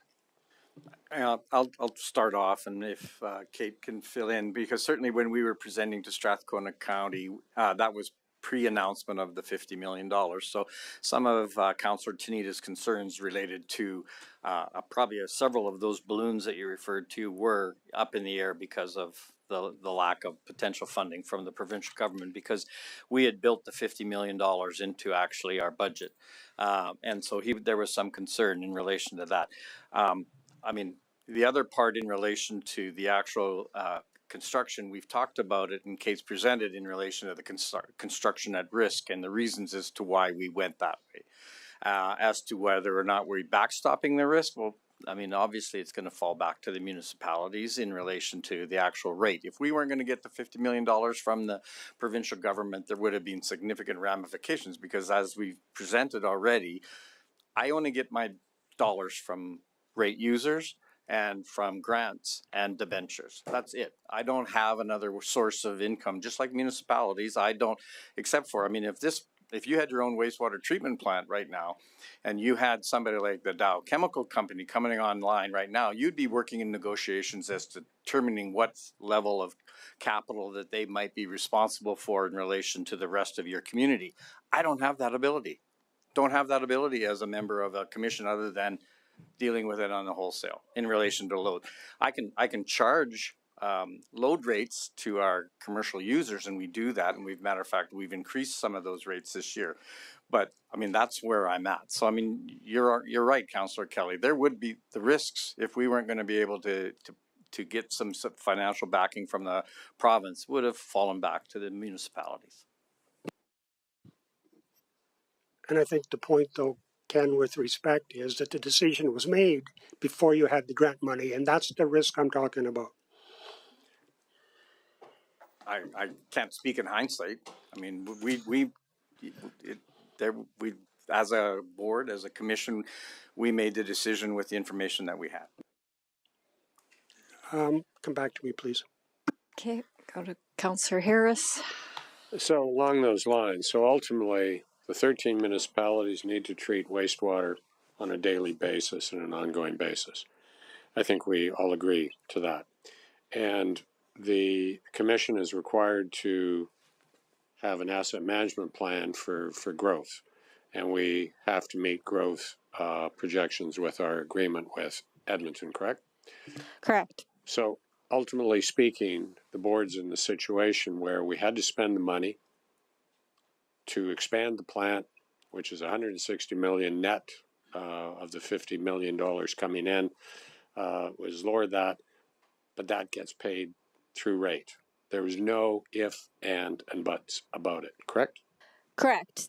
The other thing that I think should be added is prior to arriving at the commission, the administration and the board had, in essence, peddled to the province whether there would be appetite to support a pure plant expansion without the concept of water reuse, and they were met with a resounding no.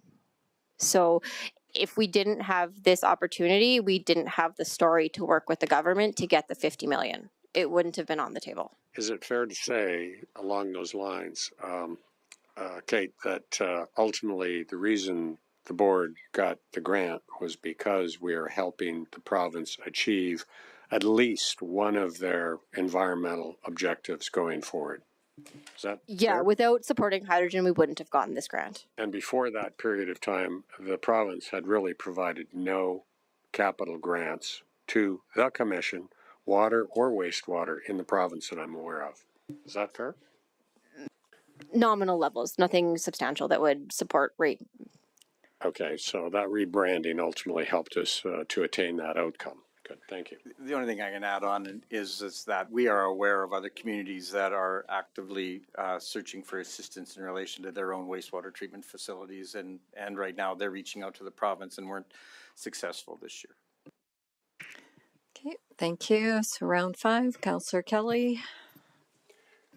Thank you. I can give everybody a break here in just a second, but I need to address, and with reference to Councillor Harris's last statement, the commission wasn't in a position where it had to build the plant today. The charts that you prepare for the board indicate otherwise.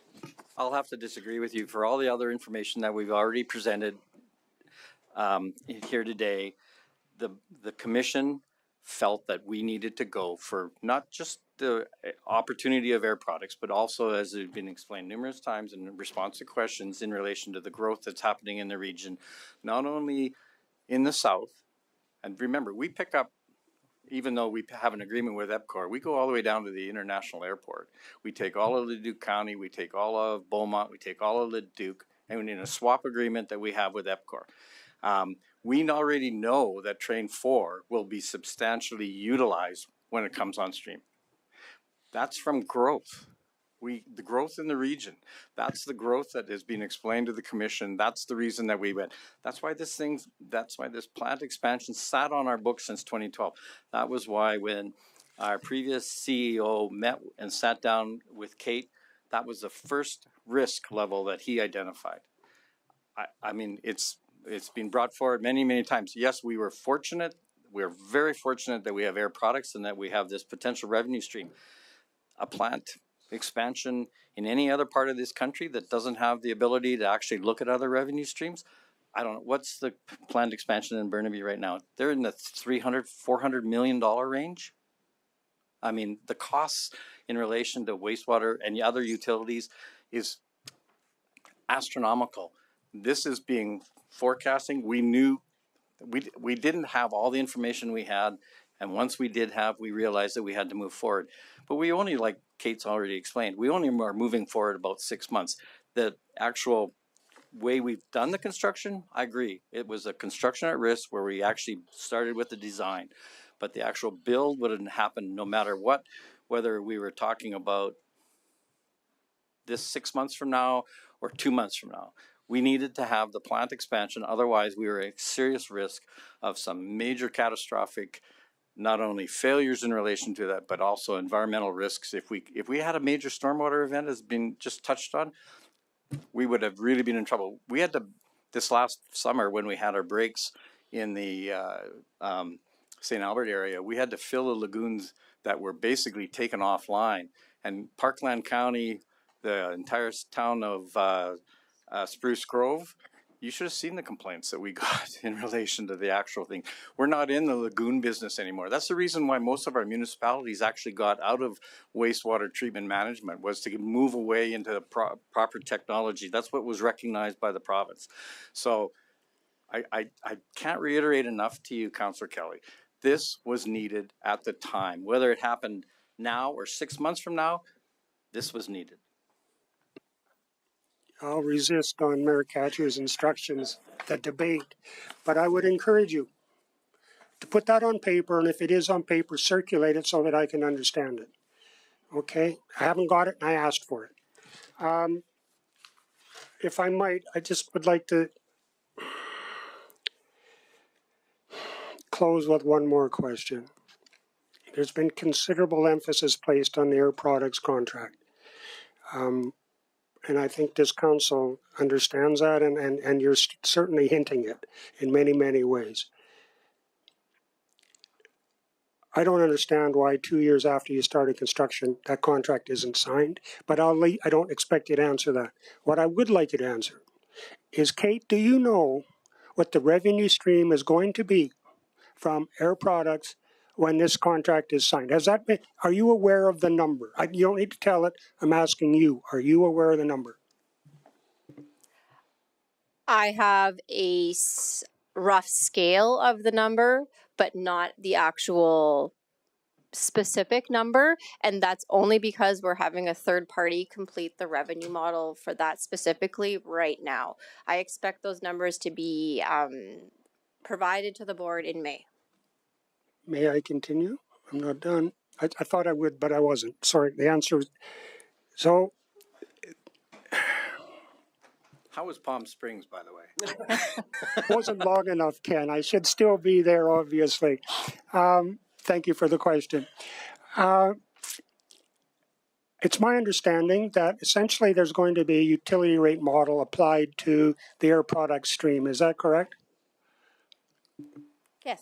Okay, and the utility rate model always factors in a rate of return on capital invested. Is that correct? Correct. I just had a water commission meeting yesterday and was told that the utility rate model, in effect for water commissions, EPCOR at least, is now 9%, up from 8.5%. So is a 9% return on the capital invested, does that justify the risk that we're undertaking for investing this amount of capital? And that will be my last question. We can't answer that here. Not not without going into a whole bunch of different information and even going in camera, and I'm not prepared to do that. You've asked for some specific information. When it's available, I'll walk it to your house. I'll have a beer waiting. Okay, and we'd prefer you didn't do that. I would like to thank you very much for coming out this afternoon. We really appreciate your time, your candor, and your very visual explanation of what happens. So for everybody watching online, when you flush your toilet, keep it to yellow and brown and don't flush anything else down. Thank you very much, and I appreciate it. But I also have to mention that we will provide tours for council if when you are available, and we can make it work for staff. Okay, and we do appreciate the invite to coming out to their ceremony that they had. It's very impressive seeing what's going on out there. So thank you for your time. With that, I've got multiple requests for a 5-minute break. It's 3:25 right now. I'm going to say 3:31 because I don't know where we are on the 25. So we'll recess for 5 minutes. Be back in your chairs for 3:31. Thank you. We'll all run to the washroom.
Okay. The next item is 6.1, which is a public hearing. And just for everybody who is joining us, I always provide an overview of what happens during a public hearing. So once I call the public hearing to order, administration will give a presentation. Following that presentation, council will be allowed to ask any questions of administration, clarifying questions only. Once those questions have been answered, administration will move to different seats, and I will open the speaker's box up to anybody wishing to come and speak in favor or opposed to the bylaw. And with that, any person coming forward, you come forward, you state your name, you have 5 minutes to present, and you will be cut off at the end of 5 minutes. At the end of that, council would have an opportunity to ask you a question. We do have people who have registered to speak, and they are given first priority in the speaker's time. So with that, I will call the public hearing for bylaw C3-24 to order at 3:33. Welcome, Cherie and Craig. Thank you. Good afternoon, Your Worship and members of Council. My name is Shri Shinde, and I'm the Manager of Current and Long Range Planning. I'm here with Dr. Craig Thomas, Director of Planning and Development, and we are here to present Bylaw C3-24 Land Use Bylaw Amendment for public hearing. So the applicant is a church group that intends to build a church on the site that is shown on this aerial photograph. The site is zoned as Agriculture General South District, where the place of worship use is not permitted or a discretionary use, and that requires the applicant to apply for the amendment to this land use district. The site is located to the east of Range Road 224 and west of the Ross Creek, south of the city's material handling site. The area of the site is 6.7 hectares, which is approximately 17 acres, and there is no municipal water or sewer services to this site. So let's take a look at the planning framework. In January 2020, the city annexed 952 hectares of lands, and the subject site was part of those lands that were annexed in 2020. Shortly after that, in August 2020, the land use bylaw was updated and Agriculture General South District was created. And this district was created as a holding district for lands to be retained in that district until they are required for the future urban growth. In 2021, the city's new municipal development plan came in place, and that plan also designated the lands for future urban area. And the redistricting, fragmentation, or development was to be prohibited until the lands were required for the urban development. In August 2021, EMRB approved the Regional Agricultural Master Plan, which is the extension of their growth plan. According to this plan, this area also falls under a policy tier where lands are to be protected or lands are to remain agricultural until they are required for employment growth or the population growth. As per the MGA, the regional plan and the municipality statutory plans, they need to align with each other. So let's take a look at the amendment now. The purpose of the AGS district is to allow for compatible agricultural uses while maintaining the large parcel sizes. Currently, the place of worship is not a permitted or a discretionary use in this district. Therefore, to enable the development of a church, the applicant is proposing to add place of worship use as a discretionary use to this district. Place of worship is defined as the meeting halls that are for the spiritual worship and related religious, charitable, educational, or social activities. Furthermore, the applicant is proposing to add a fundamental use provision that this use will only be allowed on the subject site within the Agriculture General South District. It is the land use bylaw that gives the development rights to a land parcel. If the proposed amendment is approved, the place of worship use and the subsequent development rights will apply to the entire site.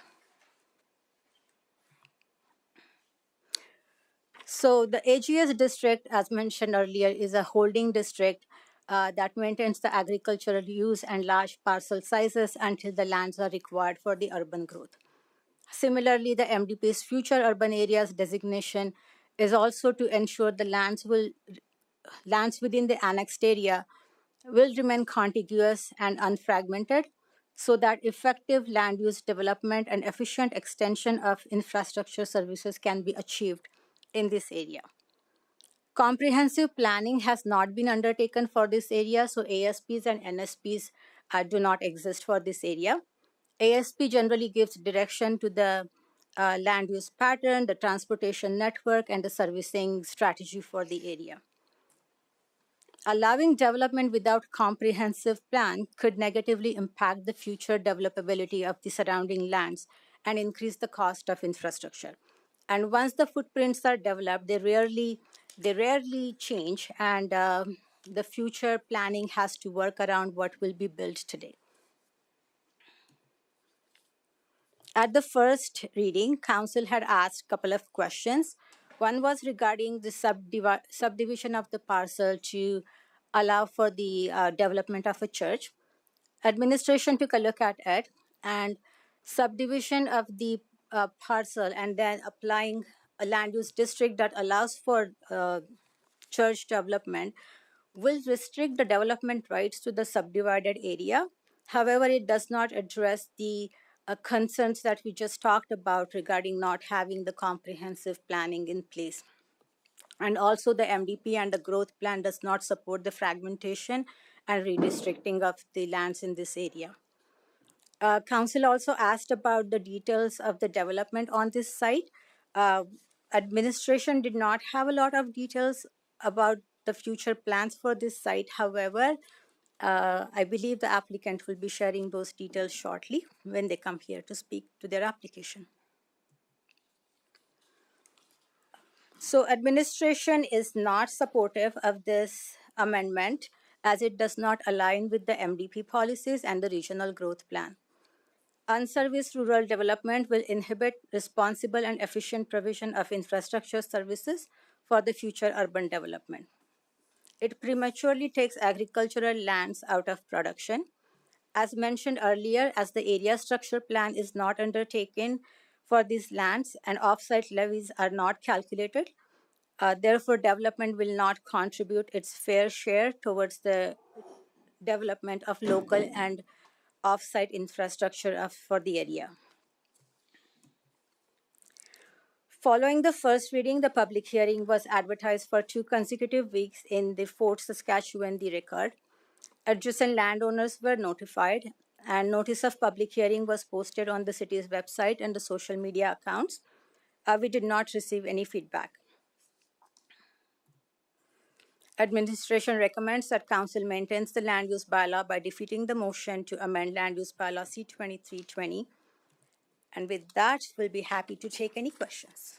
Okay, thank you. And because we're in a public hearing, we're only asking questions. We're not going into debate with administration, please.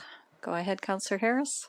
Ms. Shindy, did the officials of the church give you any indication why they were not prepared to share with you, our planning generalists and specialists, as to what they were anticipating to do other than build a church or place of worship or whatever you want to call it? So did they give you a good reason as to why they weren't more specific about what they wanted to do? Through your worship to Councillor Harris, this is the redistricting or land use bylaw amendment stage, so they do not have to, or often people do not have those detailed plans, and they don't have to give us those details. A couple of times they talked about conceptual plans, but they were quite different than what is submitted to the council now. So we hadn't seen or we hadn't discussed what kind of activities might take place in the church and stuff like that. Yeah, I understand what you're getting at in terms of that redistricting as opposed to a little further down the line. But ultimately speaking, when you're talking about an unplanned area, wouldn't you normally be talking to a developer at the outset to determine what they wanted to accomplish with the purchase of the property and development of the property so that it is consistent with the zoning? Wouldn't you normally do that? Wouldn't that be the normal process? Through your worship to Councillor Harris, we would have that information through area structure plan usually. Right, and so there's no area structure plan for this, which is, as you say, one of the biggest problems we're facing today, correct? Yes, that is Okay, thanks. Thank you. Councillor Nguyen, clarifying questions? Yeah, aside from comprehensive planning and Oh, I thought I pushed that. Okay. yeah, so just aside from comprehensive planning and ASP being developed for this area, has there any have there been any, I guess, ideas thrown around or just potential uses for this land? Like, I'm kind of getting at, are we far off what perhaps planning had envisioned for this area? I think we can cross off probably commercial and heavy industrial in that area, but it's kind of a unique pocket. And historically, has there been something that you could share?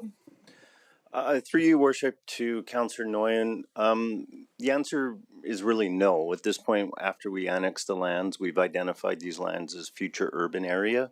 So the idea is that leading up to 2020, we knew that we were going to be running out of land for future growth. And quite a few years before that, we were thinking about acquiring more land from the county in order for the city to grow. So in 2020, we did bring on those 900 and some on that land to the south and to the east. And we know that that is going to be developed for urban development. So when that happens, the lands that are taken in, we look at the county's zoning that was there before, and we make some adjustments if necessary. So it aligns with our regulatory scheme, with our land use bylaw.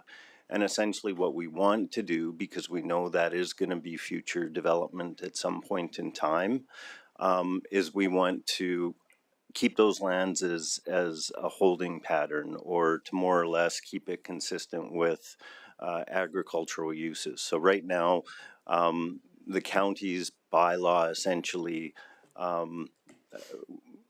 it's more or less the same. We kind of adopted that, but what we did is we said that the uses have to be very consistent with agricultural type uses, and that it wouldn't enable fragmentation or any type of development that would inhibit development. So right now it's just a holding pattern for future urban growth, and we don't know exactly what that is until we see an area structure plan. Okay, appreciate the insight. Thank you.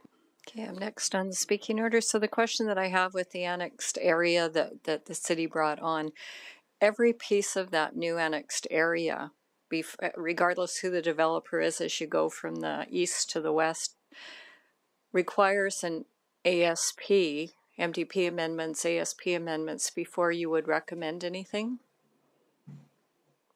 Like, just reaffirm the process for anybody who wants to come forward. To your worship, that is correct. So we do have MDP policies that to develop that area structure plan needs to be created first, and that is the first step to plan the area responsibly and for the contiguous development. So that would be the process. Okay, thank you. Councillor Kelly? Yes, thank you. I was going to ask this question in the debate section, but Councillor Nguyen touched on it, and I'd like to flesh it out, I guess, while it's hot.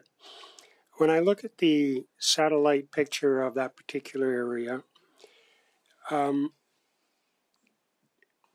think he's correct. The existence of Ross Creek through there, running at the diagonal that it does, and of course having the provincial jail immediately to the west, and the city boneyard immediately to the north, and Ross Creek covering the entire west boundary. It's a fairly unique piece of property. So I guess a couple questions that come to mind. As best you can, on Ross Creek itself, if the 17 acres were to be today zoned for urban development, out of the 17 acres in the parcel, given the setbacks for Ross Creek, how much land would actually be available for development? Through your worship to Councillor Kelly, so Ross Creek isn't very deep creek, if I understand correctly. The setbacks are not going to be similar to what we have along the North Saskatchewan River or something, but there still will be setbacks. That information wasn't included in the technical reports that the applicant had submitted. That said, every parcel is unique in some ways, and 17 acres is a significant area from the urban development perspective. So I think at the end of the day, the comprehensive planning and using it for its best potential is important. I do not suspect the setbacks to be significant. Okay, I would have thought it'd be larger, but you're probably correct. It looks to me, when I look at the photo now that you're displaying, most of the setback would be to the east of the creek itself, not to the west. Which leads me to my next question. The triangular piece that sits above the creek and in the northeast corner of that quarter section, I think is going to be isolated under almost any development alternative, is it not? I don't think there'd be enough area up there to warrant the construction of a bridge, but I could be wrong. So any opinion on how much real estate is in that quarter? It looks to me like probably another 15 acres of developable. Through your worship to Councillor Kelly, could you clarify which triangular... Which piece I'm looking at? Certainly. The larger picture image that you have displayed, it's the area to the right, pardon me, northeast corner of that particular quarter section. So everything above Ross Creek to the city boundaries, which is the boundary of that quarter section, both north to the west to the east, and then of course Clover Park to the north. There's a triangular piece that is cut off from the rest of the city by Ross Creek. Yeah, I through you, Your Worship, Councillor Kelly, I understand what you're saying. I think your question. Then you're better than I am, Craig. Well, I think your question is because the creek bisects the quarter section, does that make the eastern portion of the quarter section harder to develop or more difficult to develop? Whether there's a church there or not. Correct. So go ahead, please. Yeah. So I'll answer it, and I don't know if you like my answer or not, but I mean, I think the reason why we would want to do, and typically the way development is done, a developer will have an interest or purchase the property, the quarter section, and then they'll do some comprehensive planning. So they'll look at different strategies to access that side. There's an example, I think, that comes to mind, and I don't know it exactly, but I think in Strathcona County they're doing the neighborhood to the north of Highway 16, and I think there is a situation where they had to build a bridge in order to access that property. So it's not uncommon when you have a geological feature like a creek that the developer will consider as part of their development pro forma. The cost of actually developing a bridge to cross that feature and to continue the urban development. So it does happen, but it does happen as part of the comprehensive planning process. Okay, thank you. Okay, thank you. Councillor Blizzard. Hi, thanks for your presentation. So I guess one of the issues is that it does seem they're a little premature with this. So if the whole area was bought by one developer, including this house, there's probably a good chance if a developer was looking at a future subdivision, they would envision tearing this house down and making streets or commercial or something in this whole area, right? And to me, that would be the issue now with allowing even a rebuild of the current house, because then you're locking it into the current use. Make it in. Is that correct? Through your worship to Councillor Blizzard, yes, that is correct. Okay. Yeah. Thank you. I think that's all I have. Okay, thank you, Councillor Batoye. Clarifying questions? Yes, thank you so much for your presentation. My question is, assuming that an ASP is done in the future, will the church be required to subdivide the land, or can they still keep the land as is?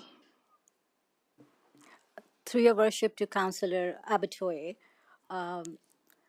so the owner could keep the land as is until they are ready to subdivide or they are ready to sell their lands. But that subdivision, whenever it happens, it will happen in alignment with that ASP. Okay, so an ASP doesn't really change. It's not mandatory for them to do. An ASP doesn't really make it mandatory for them to do anything to the land. That's my point, right? But it kind of gives them like a pattern to build according to, but they kind of decide to also leave it the way it is, right? The short answer would be yes. Yes. It can be kept up. Excellent. Thank you. Okay, thank you, Councillor Kelly. Thank you. You made reference to maintaining the agricultural parcels in economically sized pieces, to paraphrase. I assume it was the County of Strathcona that allowed this 17 acres to be subdivided off of the quarter and not the city? Through your worship, that's a good question. I'm not sure if this was part of the annexation. It would have been part of the annexation, so no, that's correct. It would have been Strathcona. It would have been Strathcona. It wasn't the city of Fort Saskatchewan. And I sort of understand the desire to maintain productive farmland, but I think the key there is productive. Once that's on separate title, farm equipment today runs 80 to 100 feet wide, and they travel at 10 to 12 miles an hour. They're flat out not interested in ducking into a corner to make a pass and leave again, and then have to negotiate with the landlord over crop share or rental numbers. So I question the comment that it's actually productive even at today's date, other than some marginal use. Geez, I don't know, you could fence it and toss a couple cows out there, I guess. Question? But the question is, how productive is it? Let me get to the point, I suppose. Thank you, Mayor Katcher. I'll take the first stab at it through your worship to Councillor Kelly. So I think what we're looking at, and it goes back to Councillor Abatoya's question, is if that portion where the church would be, if that was subdivided off, and you've seen this in other communities as well, where you have, say, country residential acreage type lots, and then the city grows up to it.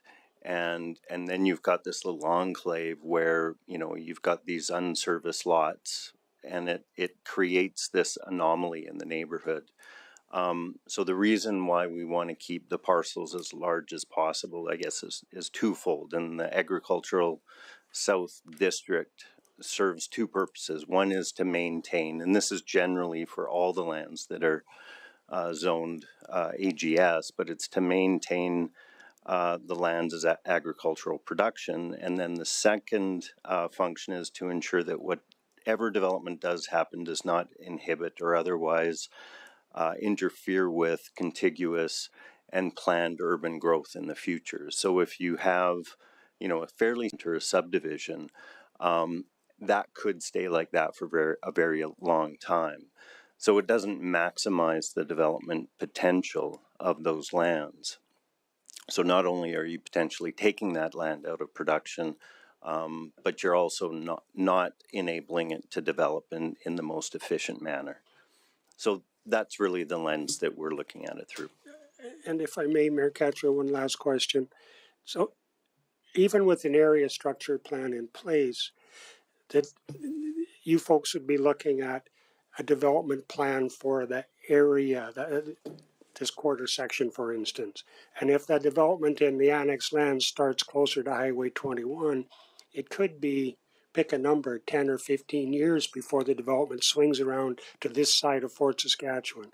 So is that sort of timing kind of realistic, or could it be shorter? Could it be longer? What would you anticipate? Through your worship, Councillor Kelly, honestly, it's really hard to say. When we were leading up to the annexation, leading up to 2020, the city created a growth plan, and we looked at kind of what the phasing of development would be. And the thinking was, and there was, I would say, there was an assumption that was made that the development would probably start on either side of Highway 21 and then move to the east and then move its way up. After the annexation, we did a servicing study, servicing brief, and we actually found that, you know, development could happen in this area, and it may even be more efficient to kind of tie into, you know, the Sienna development. So it could happen here. You know, it really depends when a developer would be motivated to actually develop this area. And just to be clear, and I think you stated this, but just to be clear, from a planning perspective, you're interested in looking at something like this entire quarter section as a development parcel, not 15 acres. You want to see the whole package tied together. That's correct. We're looking at quarter section size neighborhoods, yeah. Okay, thank you. Councillor Harris, clarifying questions? So I'm looking at this aerial photography, and it looks to me like the area where the homestead, and I'm asking if you agree with this observation, that's a first parcel out subdivision that was done historically. Would you say that's a fair assessment? Through your worship to Councillor Kelly, yes. Exactly. So it's caused a fragmentation under normal subdivision process. In an agricultural area, you can have a first parcel out of a quarter section. Through your worship to Councillor Harris, yes. Yeah, okay. I thought that was the case. And so that's why we're dealing with what we're dealing with. And to the east of Ross Creek, the legal access for that property is off of the Township Road to the south. And so that is a totally serviceable and accessible piece of property, notwithstanding the fact that it's bisected by Ross Creek. Is that fair statement? Could you please repeat that question? What? Could you please repeat that question? Okay, so the property on the east side of Ross Creek, which shows AGS, has AGS on the other side, that is legally accessible by the Township Road to the south. Yes, that is which correct. comes out of the city of Fort Saskatchewan and traverses to the east. So that's the legal access to that piece of property. Councillor Kelly was asking about this earlier, so I'm just trying to seek clarification on that. So that is a legally accessible piece of property from the south. That is correct. But normal planning would suggest that you'd probably look at some sort of an integration of those parcels when a development plan comes forward at some point in the future. Would you agree? Yes. Okay, and that's ultimately what good planning is all about. Is that a fair statement? Yes. Okay, thank you. You're into about 6 questions there. That was one question. Very long one. Councillor Blizzard.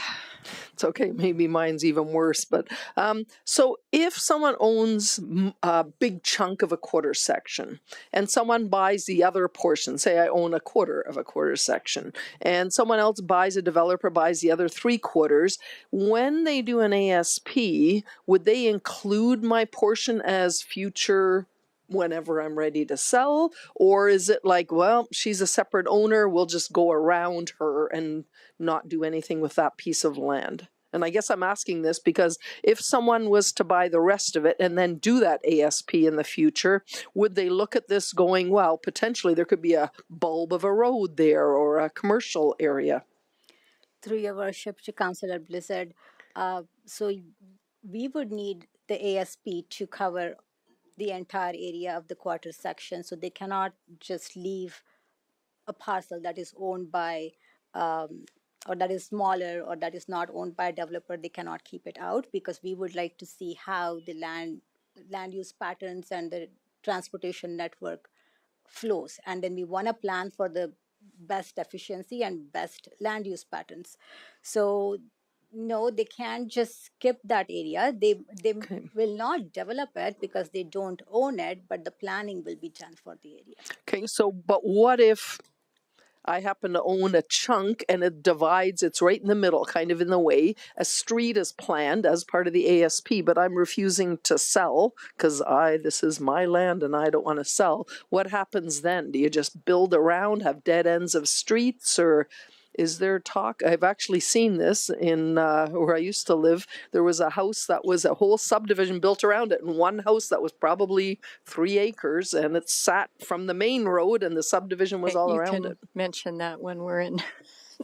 Once we get out of clarifying questions. Well, it is. I'm just wondering what do you do in that case? Like, is it all planned at once, and then hopefully at some point whoever owns that agrees to sell? Is that the goal? I'll take a stab at this. Okay. Few things could happen. Your plan might be such that it just works without incorporating, or without having to buy that area or develop that area. So your plan could be such that it just works. Sometimes you have to do temporary arrangements until that landowner decides to sell or something like that. Anything else you want to add? Yeah, through your worship, Councillor Blizzard. Typically what happens when a developer would buy or have an interest in a large, say a quarter section of land, and they'll look at planning it and whether, what's going to be included as part of the neighborhood and what's going to not be included. So let's say you have a quarter section of land that's very clean, and up in the corner of it, you might have some country residential acreage type lots. They're probably going to not even consider that. They're going to develop the area structure plan for the entire quarter section. They'll probably identify those acreage lots as being something that they're not going to consider developing. So they're going to plan their roads and their commercial areas and residential areas more or less around that area. So they have to make a decision whether or not it's within, it's economically viable to try to assemble those lands, and what's going to be involved with developing those lands, because there's going to be a cost that they're going to have to incur to demolish the buildings, to maybe remediate the land, so on and so forth. So sometimes they just say it's not worth it and they plan around it, and that's the fear. Would a developer normally then even approach anyone that owns that land? Maybe even to check and see, or no? Through your worship, to Councillor Blizzard, it really depends on what's there. Okay. They have a pretty good sense of how much it's going to cost and the issues that are associated with assembling that land and actually developing it. Okay, thank you. Okay, thank you. Go to round 3. Councillor Kelly. Just an easy one, and just to clarify, back to Councillor Harris's question on access from the south to that isolated triangular piece. I'm looking at the aerial photograph, satellite photo that's part of the presentation package from the group that I think we're about to hear from. On my iPad, it's marked as 8 out of 21. I don't see access from the south to that triangular piece of property. And it's not a huge deal, but I'd just like clarification if possible. Through you, your worship, Councillor Kelly, so there's 2 types of accesses in legal planning jargon. So there's physical access, and then there's legal access. So legal access, Councillor Kelly is correct. It would be arguably and I don't know exactly where the parcel lines are, but I assume that that portion may be accessible through Township Road 554. It may be also under the ownership of the quarter section to the east. in which case it would have legal access from Range Road to 23. And I would. I don't know It's the not answer critical. exactly. I'd have to I look think into that it. piece is going to remain isolated for some time, and that's really the point. Thank you. Okay, thank you. So it looks like all the questions for administration. So thank you very much. We're still in public hearings. So I do have individuals who are registered to speak. And as I said, the process typically is each person comes up and gets 5 minutes. Now, administration did allow a request for 3 individuals to come forward and combine their 5 minutes to 15 minutes. This will be the last time this will happen with me being chair. We'll just get this straight right now. So as you sit down, each one of you will have to state your name if you're in favor or opposed. And I guess for this purpose, if you live in Fort Saskatchewan or not, that's important too. Procedurally, parliamentary, do they need to give their addresses or anything for the record? No, they do not. Okay, so each one of you, your name, if you're in favor, and that you are a Fort Saskatchewan resident. And you have 15 minutes combined, but each one of you should at least be speaking for a portion of it. Good afternoon, Johanna. Mayor Catcher. Catcher, Catcher. like baseball. All right. And all honorable councillors. My name is Dr. Shadi Fatukum, and I'm here to speak in favor of the application. And I own between myself and my husband, we have 2 businesses and about 2 properties within the city of Fort Saskatchewan. And we're currently looking for a suitable home to relocate into the city. Thank you.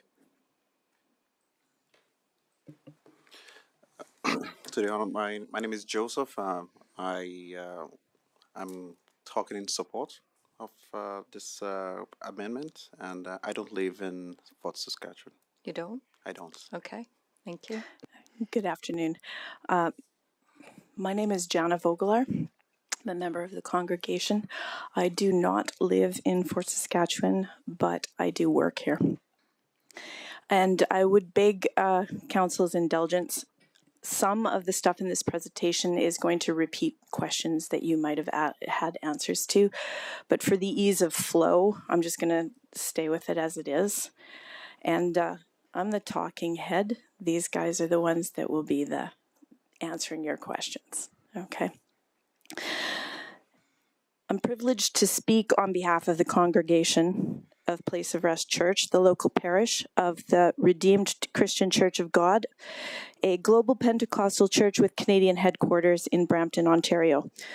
Place of Rest was established here in Fort Saskatchewan in 2017, and currently we have about 50 families actively participating.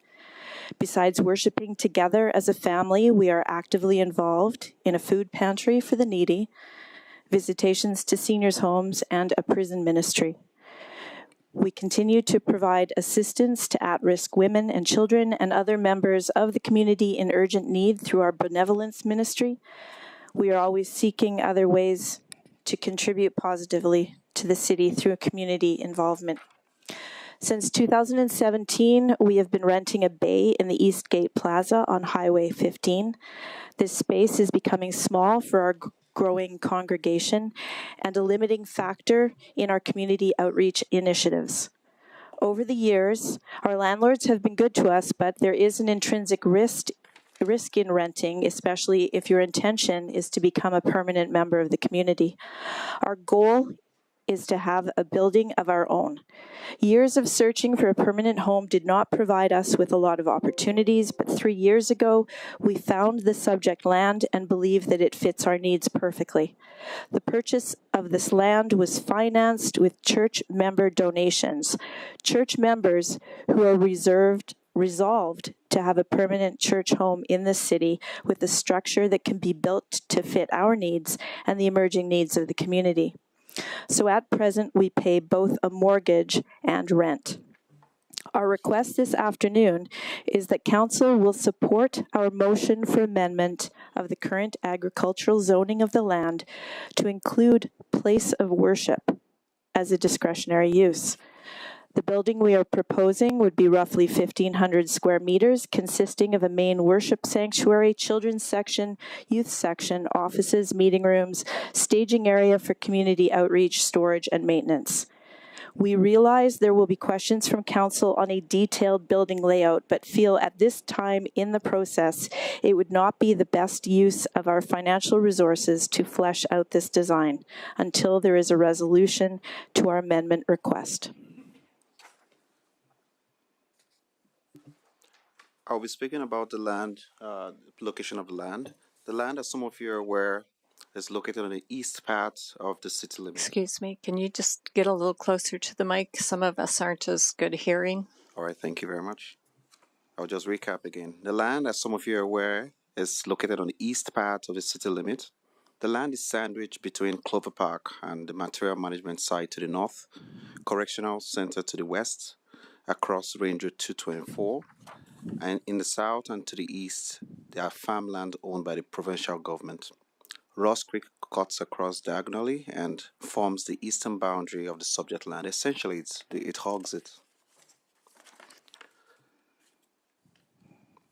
The area picture above is zoomed in version for your reference. Essentially, what we're trying to do here is show what the old boundary was, and I think you highlighted to that in the previous conversation with my learned colleagues there, and what the new boundary looks like, which essentially is the red line that you see on the screen. Currently, on the east side of that red line is what is known as Strathcona County. Next slide, please. Again, as Council might be aware, the subject land is approximately 17 acres. There are currently some structures on the land, a home shed, some structures, storage centers, etc. that are spread across the property. The area where the home is situated and the immediate adjacent yard is what is being termed developed or disturbed. So when I use the word developed or disturbed, essentially is what man have done, like tracked activities, essentially that's what's being called. And the white boundary in the picture essentially denotes that. The home is currently rented to one of our church members, and the balance of the land is currently used for hay growing. This slide presents our conceptual layout, which we'll be presenting. We have engaged with City Planning and Engineering Department since the summer of 2021. First, we'd like to acknowledge the fact that they've been very collaborative, and I indeed appreciate them. As you can see, I shook hands with some of them just before this presentation, showing how much of a good relationship we had. In the engagement process, the city administration proposed that we locate our building to the already disturbed area, which is previously mentioned, and of course I talked about that. So based on city recommendation, we went back to the drawing board and developed the initial conceptual layout you see on the screen. Essentially, it's showing more like a 50% split, half of it which is disturbed and the other part of which is not disturbed. So a 50% split between disturbed and undisturbed. Now, our intent is to preserve as much agricultural land as possible while preventing the need to demolish, impact shelter belt, which is the trees, or matured trees, which has existed from time immemorial, and of course, achieve our objective within the disturbed land that we're proposing. The city also advised us during the application process to carry out 6 technical studies, which I had the privilege to lead. One of the technical studies showed the north corner of the land is characterized with very high water table, which is typical when you look at the proximity to Ross Creek. And in addition to that, my reports clearly talked about setback requirement. And going back to some of my colleagues' comments earlier on, there is a Watershed Act, and the Watershed Act actually protects Ross Creek. The boundary limits on both sides of Ross Creek is estimated to be approximately by between 20 to 30 meters buffer that we must maintain and respect. Now, and I digressed, I just wanted to address that as part of my comment there. So in addition to that, Ross Creek is being protected. So we're able to finish up the technical aspect of that and presented that to council, to administration. Now, due to the aforementioned factors, we came back to the city and proposed a move to relocate, essentially find a middle ground that, okay, you want us to be here. We think that just based on the technical studies as well as other impact, we would like to shift to a different location, which is somewhat south of the property. We presented that, and we've continued our dialogue. Hence, the reason why we're here today. All technical studies include the environmental impact studies, the TIA, which was conducted, a transportation impact assessment was looked through, which actually looks at what is the impact of the church members who are currently coming to Fort Saskatchewan now moving in this direction, and the TIA does say that the impact there's no impact to city infrastructure or assets. That sort of wraps up my presentation, and I will pass it back to Jenna. So in response to some of administration's concerns, we do understand administration and council's concerns regarding the absence of an area structure plan. However, as you found out in the first reading, area structure plans are a minimum of 160 acres. Our land is just 17 acres. And the neighbors that have been contacted at this time are just not interested in pursuing an ASP. So this has restricted our options. Furthermore, the fact that there is no ASP is one of the reasons that we've not pursued a subdivision or submitted an application for rezoning of the area from existing agricultural. We merely are asking for an amendment to the discretionary use within the agricultural zone to include places of worship. An interesting note is on the same half section to the east in Strathcona County, they do allow a religious assembly as a discretionary use on their agricultural zoning. We are merely bringing this up as reference as we recognize they are a different municipality. And we're also aware that should council approve our request for amendment, the city's process does mandate that we continue to work with you moving forward throughout the entire development permit stage, which allows city to continue to have oversight over the extent of our development. We'd like to highlight that our situation is unique because of the location of the subject land, as has been discussed. We are bounded by a mix of natural and man-made boundaries. Ross Creek to the east and diagonally across the north, a range road to the west that is serving as a fairly major ingress to the city, and proximity to the provincial jail. This is creating three main points. It's highly unlikely we are going to impact any future developments. And if so, we can be easily incorporated into any future ASPs. In one developer's opinion, the package as it sits now for the 17 acres is considered unattractive for residential development due to the small size and its proximity to both the creek and the jail. We believe this is an opportunity for both the church and the city to develop this very awkward piece of land to the benefit of our community in both potential attractiveness and purpose. In terms of the concern of agricultural fragmentation, we have approximately 15 acres in hay. The hay proceeds in the first year were about $700. The second year we saw a loss, and last year we couldn't find an interested farmer. The 15 acres is also not a part of a larger piece. It is in fact cross-fenced. So as already mentioned, it's unique. The land location does not permit easy transportation and use of farming equipment. It is an odd shape. It has cross-fencing, and the Ross Creek makes maneuvering today's large equipment problematic, if not impossible. And as a hay farmer ourselves, my husband and I, we've been asked if we would do it for free, and it just doesn't make financial sense. It's also too small to use for commercial pasturage, and I don't think that's permitted within city boundaries anyway. Our development proposal occupies only 2 to 3% of the land. Still leaves a large area in which to continue growing hay and, better yet, perhaps provide for future community garden to enhance our own food pantry. Thus, we could remain faithful to the spirit of agricultural zoning. In closing, we believe that we really would bring a benefit to the city by you approving this amendment. City growth and diversity, as more of our members build their homes and bring their businesses into the city. We free up prime commercial space on Highway 15, and we strengthen our ability to provide stronger community outreach.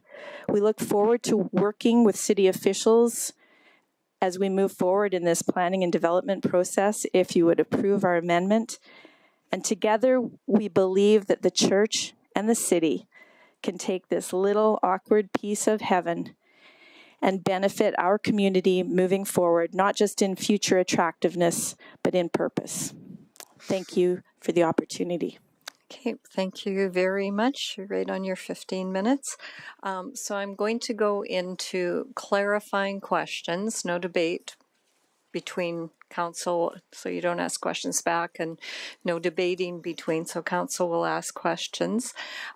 So actually, I'm going to start with the first question, because on your one slide, you had pantry on there. What do you mean by pantry, if you don't mind me asking? And that's a free food program initiative that was started during the COVID period. So we offer free food to every member of the community. And we had like a drive-through where members would stay at a distance, and we had like hampers of food, both perishable and non-perishable, that we had made out for almost 2 years. Every Sunday to the members of the First Saskatchewan community and its environs. And since then, we've also, even then, we extended it to the seniors' home.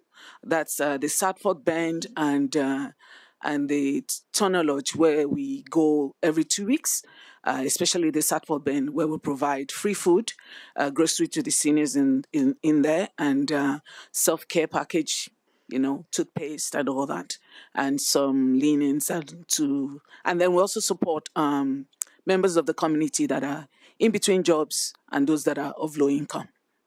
So that's the food pantry. Okay, and then my second question, are you aware of the Edmonton Metropolitan Region growth plan? You mentioned that the quarter sections across would be allowed for worship, but as far as actually approving any new developments there, are you aware that that probably wouldn't be permitted because that's not contiguous growth for them? Okay. Yeah, so the EMRB, I've had the privilege to be in support meetings related to the EMRBs. Many of their concerns are more inclined with big, significant infrastructure, railways, big roads, transit system. We did try, I believe I reached out to one of the EMRB people who actually commented that, you know what, Joseph, it's just a church. We don't have any concerns with that. Okay, I'll be back on round 2. Councillor Macon, clarifying questions? Thank you. So my first question is, what made you take the risk of purchasing a property that wasn't zoned properly for your plans? Currently, we're renting a commercial space, and we have outgrown that space. And we did look around. Since we came into the city of First Saskatchewan, because we have a number of our members commuting from First Saskatchewan to the main church in Edmonton. So the head church there created a small church here. So since we came 7 years ago, we've been looking for a property to call home, but we haven't been able to find one. The ones we find are either too large and out of pocket for a for-profit organization. We even tried the property thing behind Fort, and that was going for 12 million. We don't have that. So, and some other properties that we saw will still need to go through approvals and permits and all that. So this is the only little hub we could find that we could afford, and that we feel that we could work with. Okay, and then Did you have any dialogue with the city prior to purchasing that property?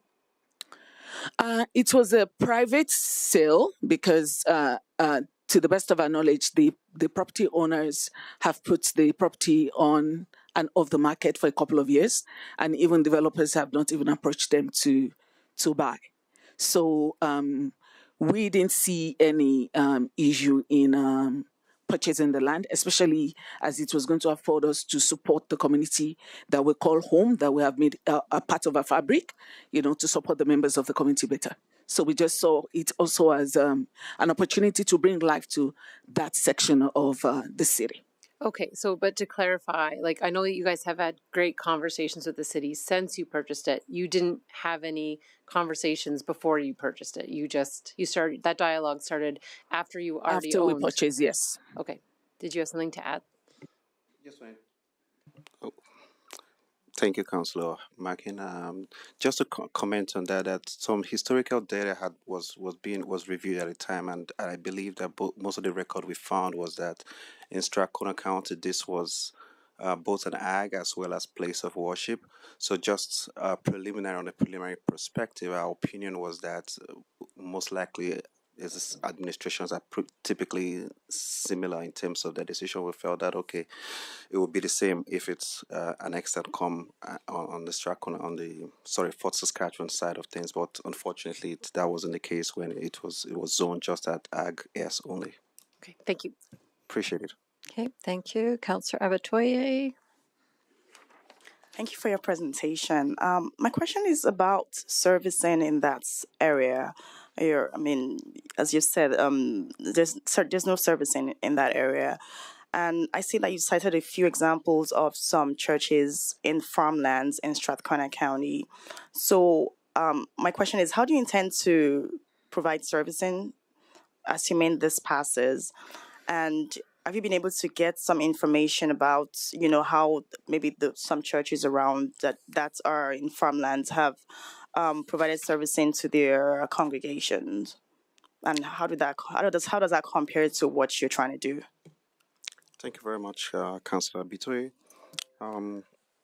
For servicing, we did preliminary assessment indicates that we have power and gas already in place. Based on our preliminary design, and many of this, I use the word preliminary, Your Worship, is because during development permit stage, all of this information gets into the granularity and we present them for administration to approve. The plan is to have a modern septic slurring system. For water, we intend to truck water, and when we came up with this concept, it wasn't just yanking it out of our hats. We actually visited the Heartland Alliance Church in Sherwood Park and kind of found out what exactly are you guys doing? What's the process that you're taking to execute your serviceability in terms of utilities there? And they had the privilege to show us all of that. They have a large congregation of about 3,000 people. On the low end, they get about 1,000 people that attend their services. And they showed off their system. They have an automated system that actually tracks all of this notification on cell phones so that whoever is the maintenance manager is able to facilitate and make plans accordingly to meet the needs of the church goals.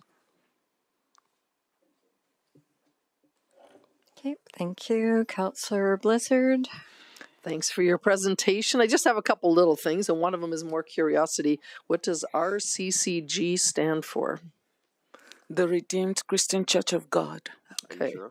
Okay. And what's your, just curiosity, because it doesn't say it anywhere in here. I was looking through. And what is your current space?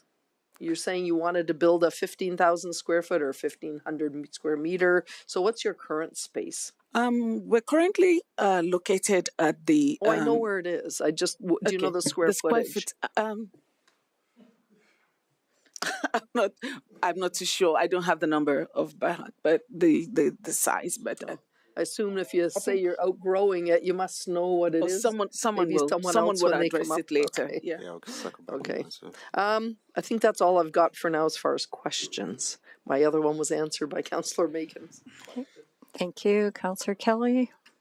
Thank you. one of the alternatives proposed by our administration, I think, as maybe a lesser attractive, but perhaps an alternative that they would consider, is to suggest that you would build your church on the existing home site. I imagine you consider that the existing home has some value and that's why you want to keep it. But if push comes to shove, would you sooner not develop, or would you sooner build the church on the existing home site? Which is the lesser of the two evils for you? I'll take a step first. Do you want to? Okay. Currently, the existing home site is being used as a residential quarters at a reduced fee for a member of the church community, and we just invested about 30,000 to renovate it. So if we demolish right now, that will be 30,000 down the drain. For a non-for-profit, that's a lot, and we hope to work with council and with the city's planning and development to achieve a suitable middle ground, provided we're granted approval today. And I think my colleague would also add to it. I would jump on the technical aspect of things. We've got very high water table in that vicinity of that's being proposed. In addition to that, Councillor Kelly, we do have the proximity to the Ross Creek is quite close. And when I did a quick assessment while the comments are going on here, it eats essentially if we have a 20 to 30 meter buffer from Ross Creek to align with provincial standard. Keep in mind that this structure has been here for decades ago, so many of these updated and new standards never exist at the time. So essentially it's sort of grandfathered, if you ask me. So if you implement that in today's time, you would be eating significantly into the location that is on the east, on the disturbed side of the property. Thank you. I'm certainly not going to debate your measurements. When I eyeball the picture, there's lots of room for 20 or 30 meters and leave lots of room for your church. Okay. If I was offering this up, I wanted to see how you guys would respond. I get it, you don't want to, but is that your last answer? We would choose not to develop on the home site? Would rather not.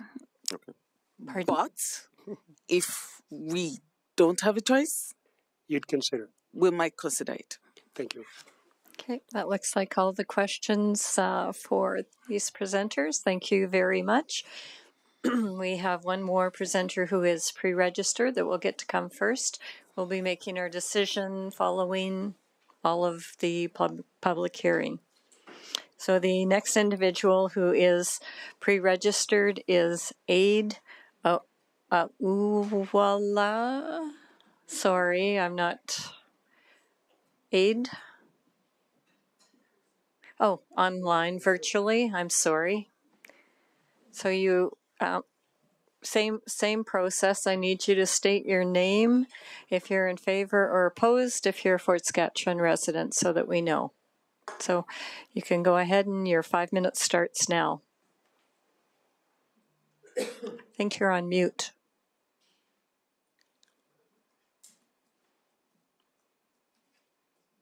No, still can't hear you.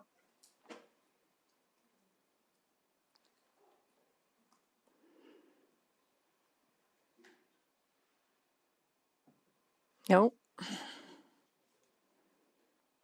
No.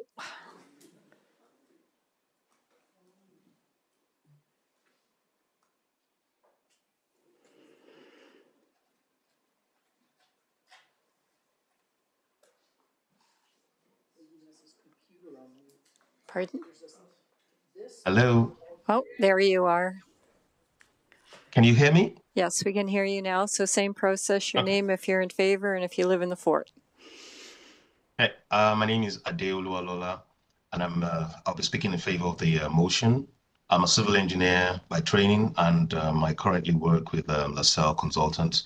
I was working in Fort Saskatchewan some years ago, but I had to relocate to Calgary just because of work. My submission today is to directly address some of the concerns that the city has raised, and in the interest of time, I would not revisit concerns of our main presenter from the church already addressed. Regarding the issue of diversity impact, it is true that the rural standard roads do not have sidewalks or trails. However, it's not always true that places of worship are best suited in urban areas. Today, we are located in a strip mall, as we have shown in the picture, while our current location has sidewalks, but it's not in a residential area. And therefore, all members commute in their cars to the church as of present. In addition, situating a place of worship in an urban area would not guarantee that the members will not would live directly in the vicinity of the church. As we all know, when it comes to spiritual matters, people would go where they best feel their spirit is being nurtured, or not necessarily the one place that is close to them.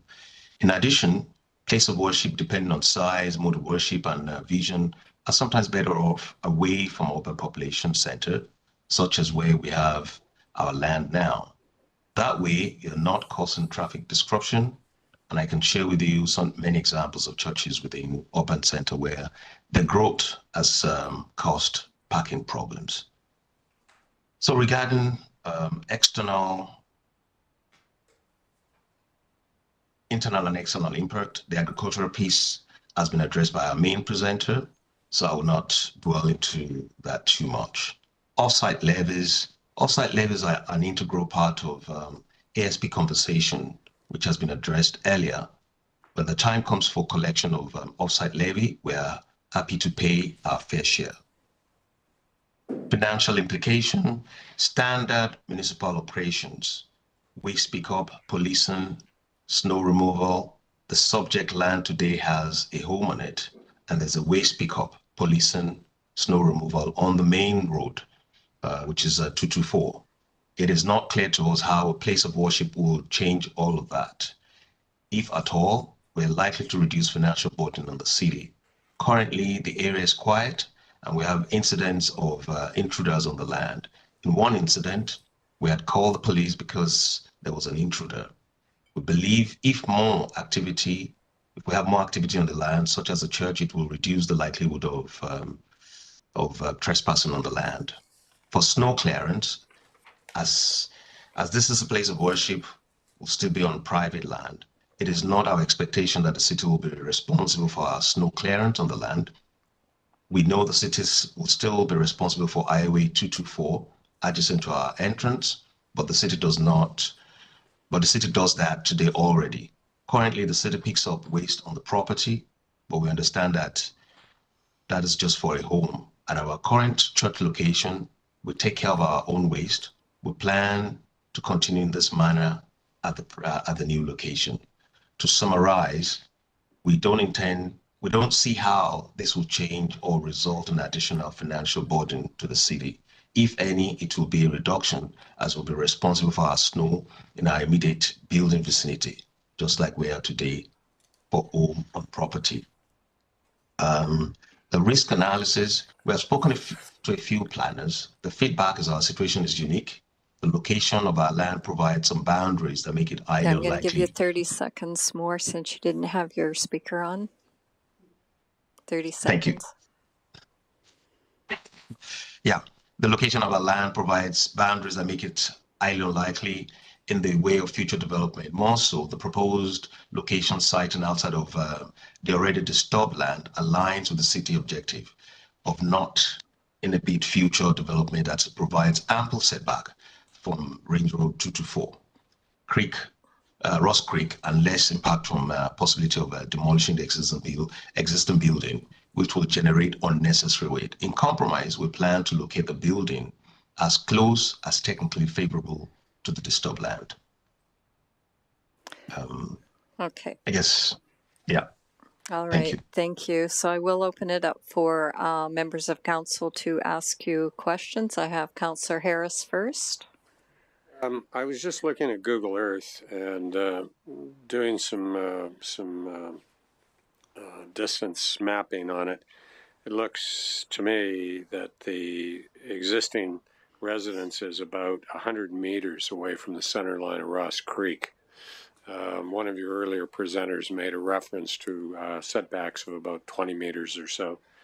Have you drilled the existing site to actually map the groundwater stratigraphy in relation to it actually being a high water? Because that's 100 meters from the center line of a creek that actually kind of is not a fast flowing creek except in the spring.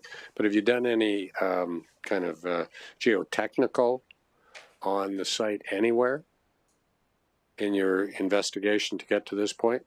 Or are we assuming that it's a high water table just because it's by the creek?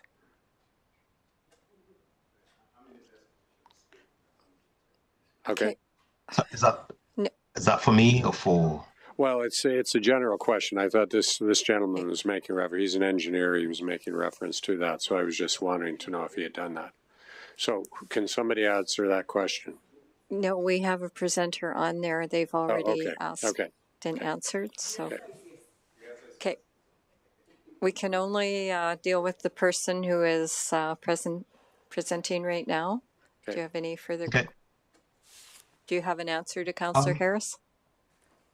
Yeah, so we did actually, we have a geotechnical survey that was done for the area, and the result was also presented by my colleague that had spoken earlier, that advised about the high water table level in some of the locations, which actually mandated the need to move the building slightly away from areas of high water table. Okay, thank you. Okay, that looks like all the questions for you. Thank you very much. We're going to continue on with the public hearing, and we will be dealing with this matter after. So the floor is still open. The ones who have registered had priority to speak. If anybody else wishes to come forward at this point in time, you are welcome to, and same process, you would have 5 minutes to speak and answer questions. Going to give a call a second time. Okay.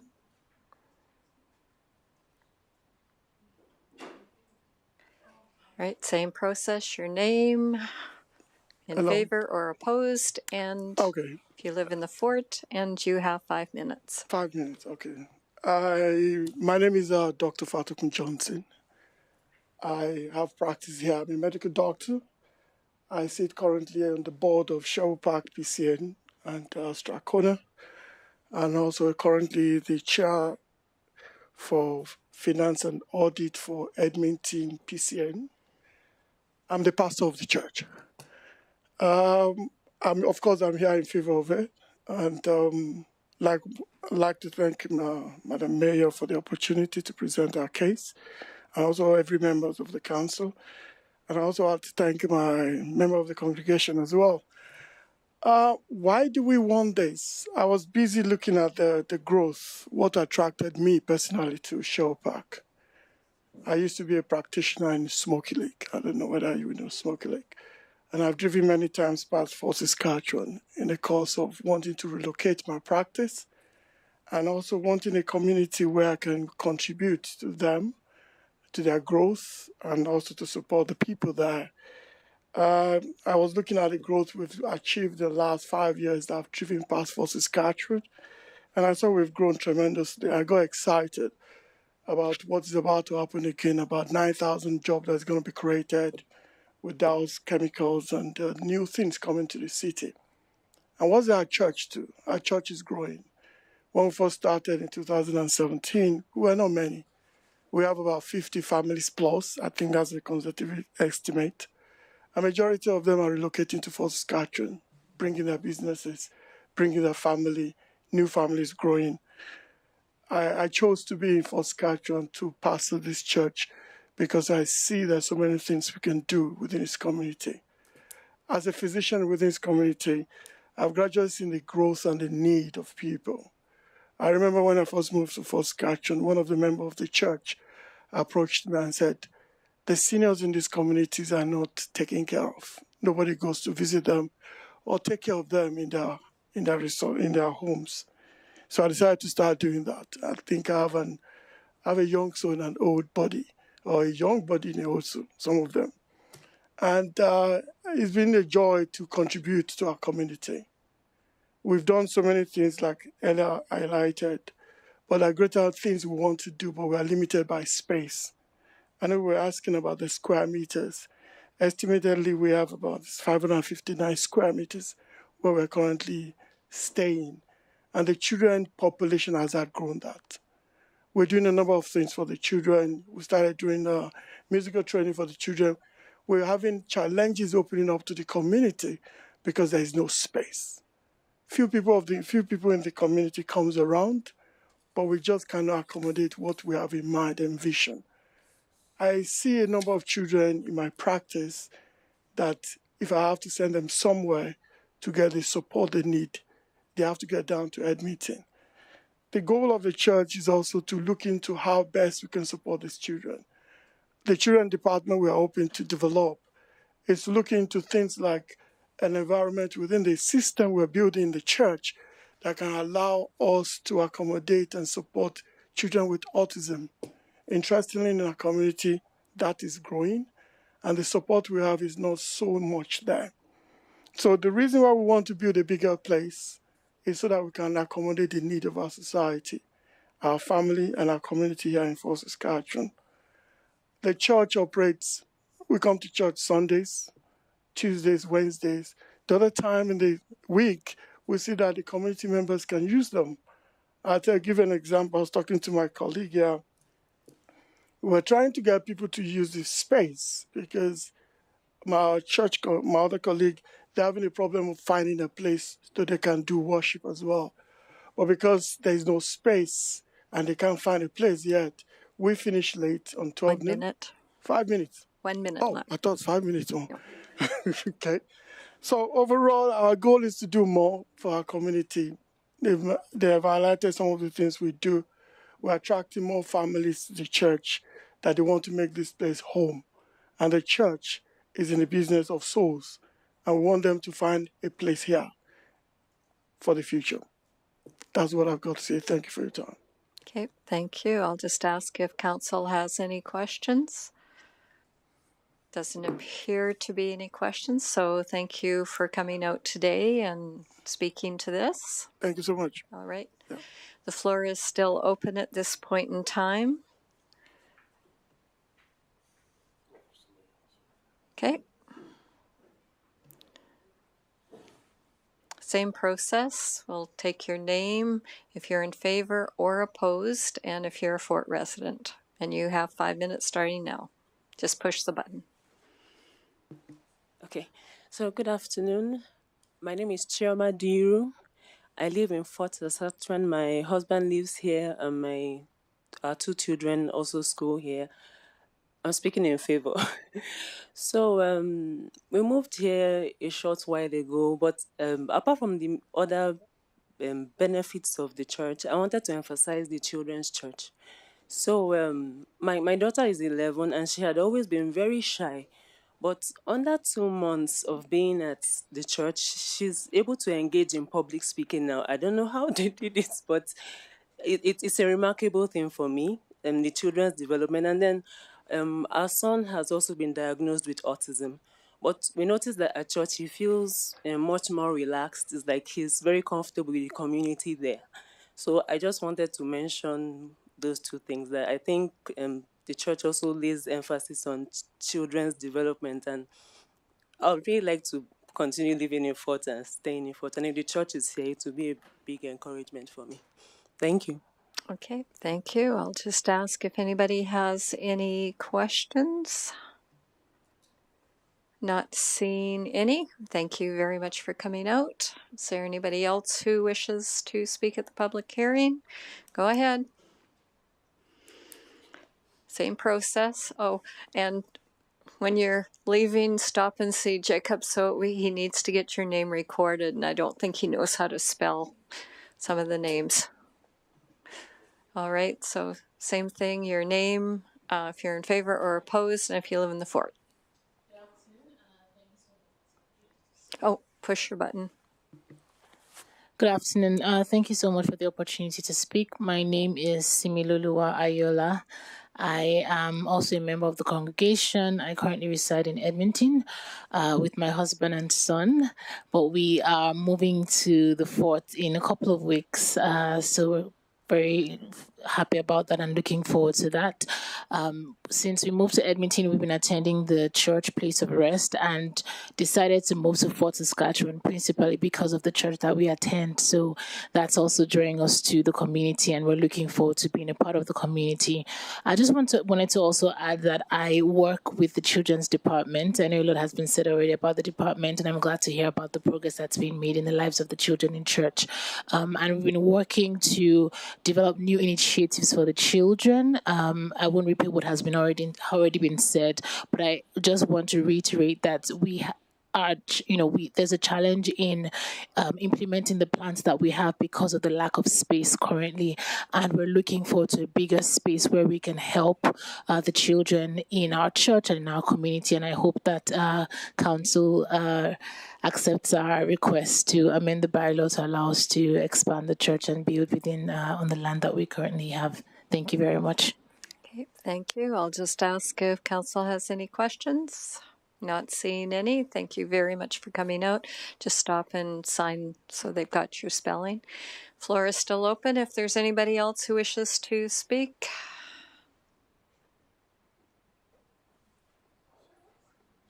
Hello. And same process, your name, if you're in favor or opposed, and if you live in the fort. Hi, my name is Kevin Howard. I do not live in the fort because I have a farm, and it's really tough to move that into the fort. I was offered the land, speaking to the agriculture part, and you probably all know Sean Galloway. I actually rented some land to him, and I actually worked for him on his farm when it was still a farm, and he had good soil. You know, you all know where he used to live, I'm sure. And now it's all houses. So agriculture is really important until it isn't. Now, the land we're talking about here is not anywhere near the quality of soil that Sean had on his farm. And I was offered this to do haying, and it's this quality of the soil, the smallness of it, as Councillor Kelly pointed out, it's really awkward to get in there with machinery, and it's, in my opinion, the agricultural part is a total non-issue. It's like having land for rent in downtown Fort Saskatchewan that's 10 feet by 10 feet. Go rent it to somebody. What are they going to do with it? You know, it's just not feasible. So, as far as, the agricultural goes, it's a non-issue. And on the prison ministry team where we go in to do chapel every other week, and it's just another one of the outreaches of our church into the community, reaching out to the inmates there, and it's a really good time, actually. So, I'm in favor of this, by the way. Questions? Okay, thank you. Okay, there doesn't appear to be any questions. Thank you very much. We will be thank you. Okay. Floor is still open if anybody else wishes to speak. Okay, come on up.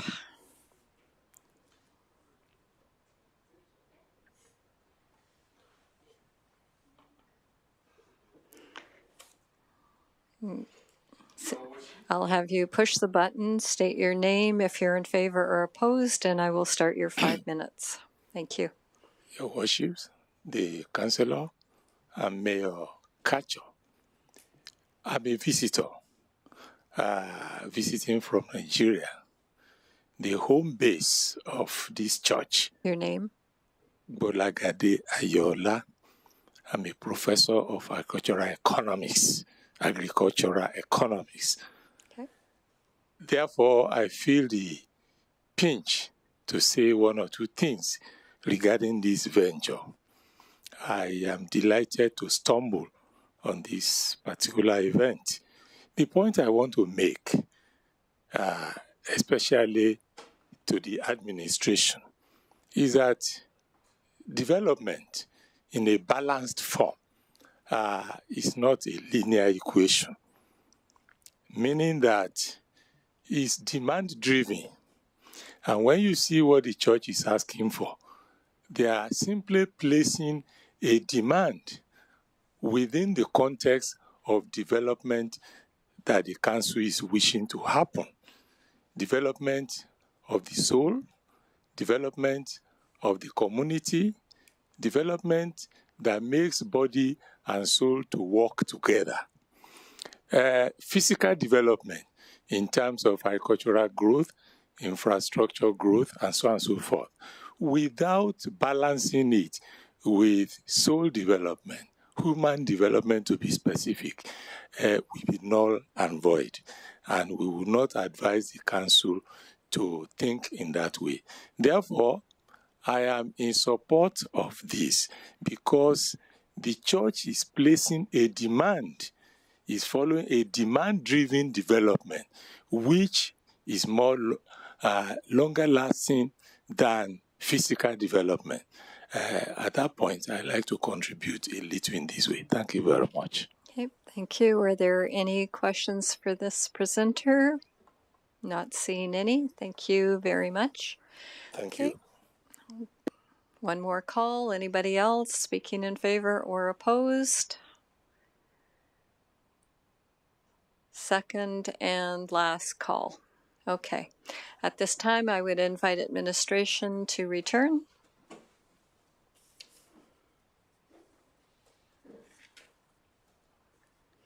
And this will be an opportunity for council to ask administration any additional clarifying questions as part of the public hearing. We're still in public hearing.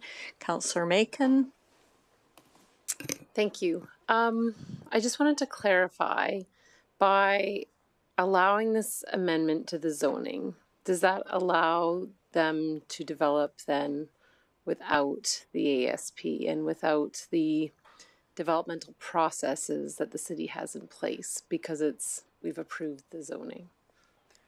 Through your worship to Councillor Macon, the land use bylaw zoning gives the development rights to a land parcel. So once we approve this, then they do have right to that use. And so we will have to review and approve the development permit. Okay, thank you. Okay, thank you. Councillor Blizzard. So if the church really wanted this, can they do an ASP? Through your worship to Councillor Blizzard, yes. And what's the cost of that? Ballpark? Probably don't know. It is significant. It's not inexpensive thing. There are a lot of technical studies, and some of those technical studies they have done, they will have to take them. No, but they actually did the technical studies for the area outside of the disturbed area on their parcel. But if they're going to do the ASP for the quarter section, then the technical studies for the whole quarter section, and that is quite a bit of. Okay. I think that's my only question. I'll have more once motion comes forward. Okay, thank you. Councillor Harris. Is there any opportunity to consider direct control zoning for this property so that it is unique in respect that it's just for a church in that location? Because I guess I have some concerns about allowing churches to be built anywhere in our annexed area, because ultimately we could get into this in good agricultural land when it's been indicated that this isn't. But would that be an alternative? I mean, I'm not necessarily in favor of spot zoning, but could direct control be one way that we could allow this to happen in this 13-acre parcel, or whatever it is, 16 acres? Through your worship to Councillor Harris, that would still be reclassification, rezoning of the land which is not permitted by the growth plan, which is not permitted by the MDP. And that's why administration had suggested that we would consider the development on the disturbed land. So they do not have to go through the redistricting or direct control district, and we can still be within the rules, and it could qualify as a redevelopment of the existing area. The area would be much smaller, but just to give you more information, 17 acres of land is basically the land size that you would see high schools built on. I gave some examples in my council report on page number 50 that shows the other church sites in the city, which are around between 1 and 1.5 acres. So the disturbed area is over 1 hectare, which is 2.2 acres. So we felt that the church could be built on already disturbed area, and so that's option was given instead of giving a direct control option, which is not aligned, which doesn't align with the Yeah, and I appreciate that. I was just exploring that as an alternative so that we don't create a precedent in other areas of the city, which ultimately I'm not in support of. So the blanket change to the land use bylaw caused me concern. That's why I asked that question. So you're saying that the growth plan does not recognize this area. So could they develop in that area, regardless of the high water table? We're talking slab on grade with appropriate foundations and that sort of stuff, which would allow development to take place on the disturbed site regardless of the high water table. Because, like I said, it's about 100 meters away from the center line of the creek, and I'm trying to understand. So, if we allowed that in that area, on the disturbed area, which you've said you support, I'm just trying to understand. They may not get their cake and be able to eat it too, but that this is an alternative, is what you put forward, correct? So through your worship to Councillor Harris, we would need a little bit more information. So we did ask them to do technical studies on those, on the disturbed area. However, there was no testing done on the disturbed area. Yes, to the east of the disturbed area, water table was shown as high water table. So you can see it in this image here. But we don't know what the water table is on the disturbed area. So they haven't done the stratigraphy analysis on the site to determine what the geodetic is on that water table then, correct? That is correct. Okay. Okay, thank you. Oops. Councillor Kelly, questions? This wasn't a question till 10 seconds ago. On that particular drawing or map, suspect fill site, is that what I think it is? That it sometime in, you believe sometime in history, the last 50 years, that there was actually fill to bring that property up to grade?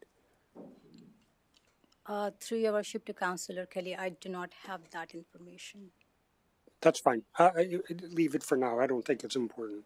The question I do want to ask, though, and this might be for Mr. Fleming.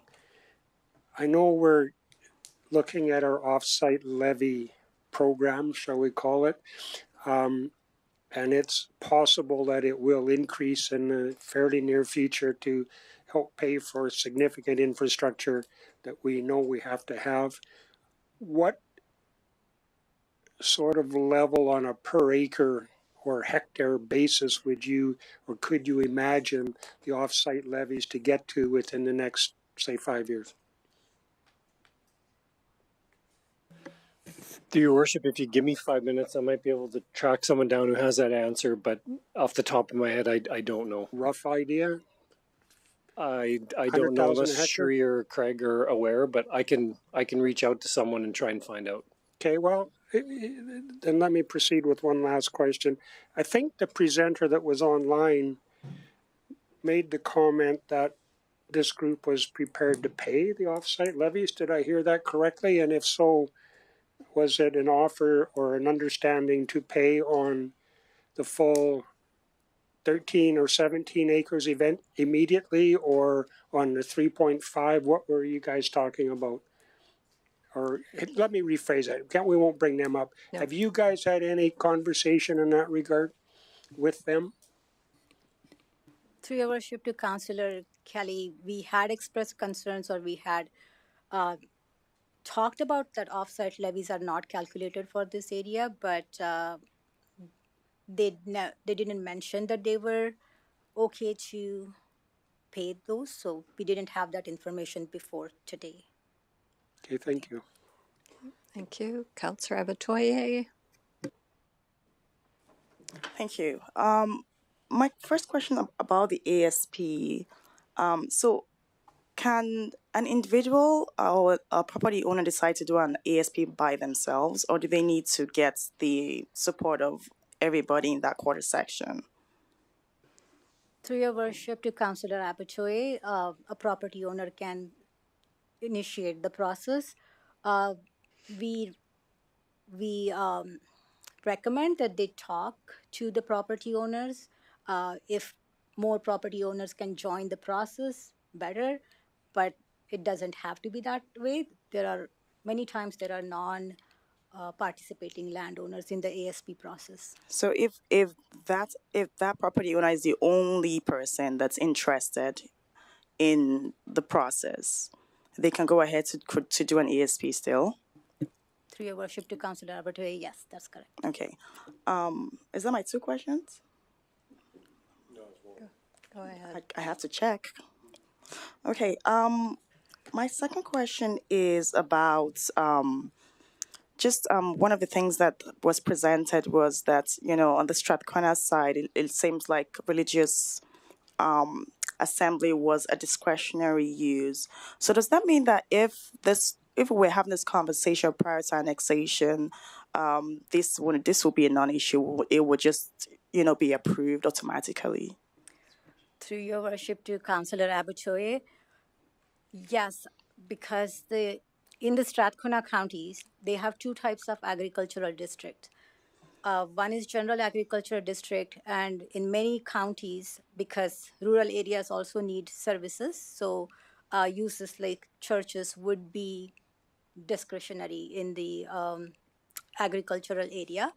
However, Strathcona County also has an agricultural district that is usually around their urban areas or hamlets where they do not allow those kinds of uses, and their intent is similar to what our AGS district is doing, which is it's a holding district.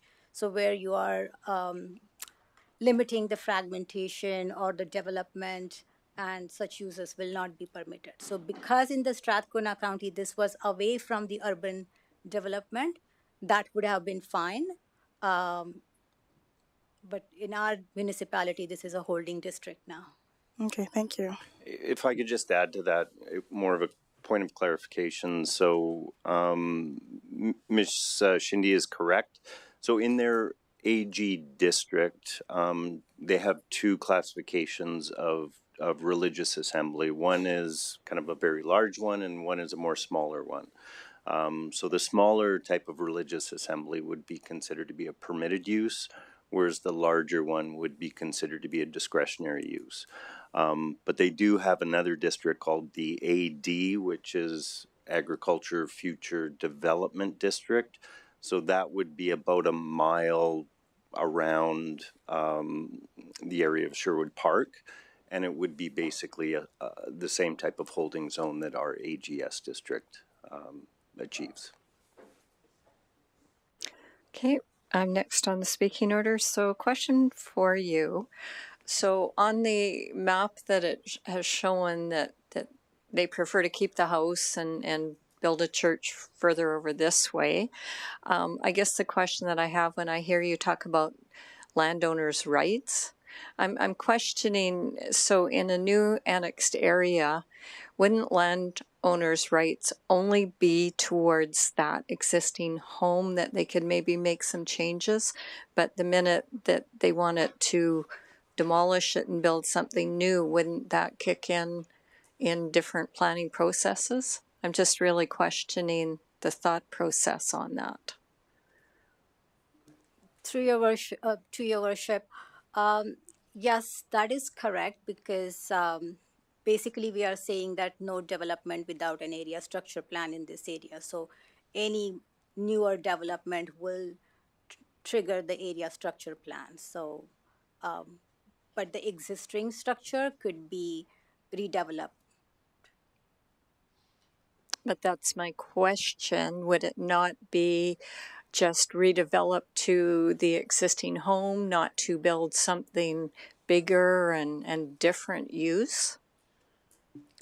Your worship, so what the land use bylaw does is it provides development rights to the landowner. So the application that's before you today is for this specific parcel, the applicant wants to add the religious assembly use.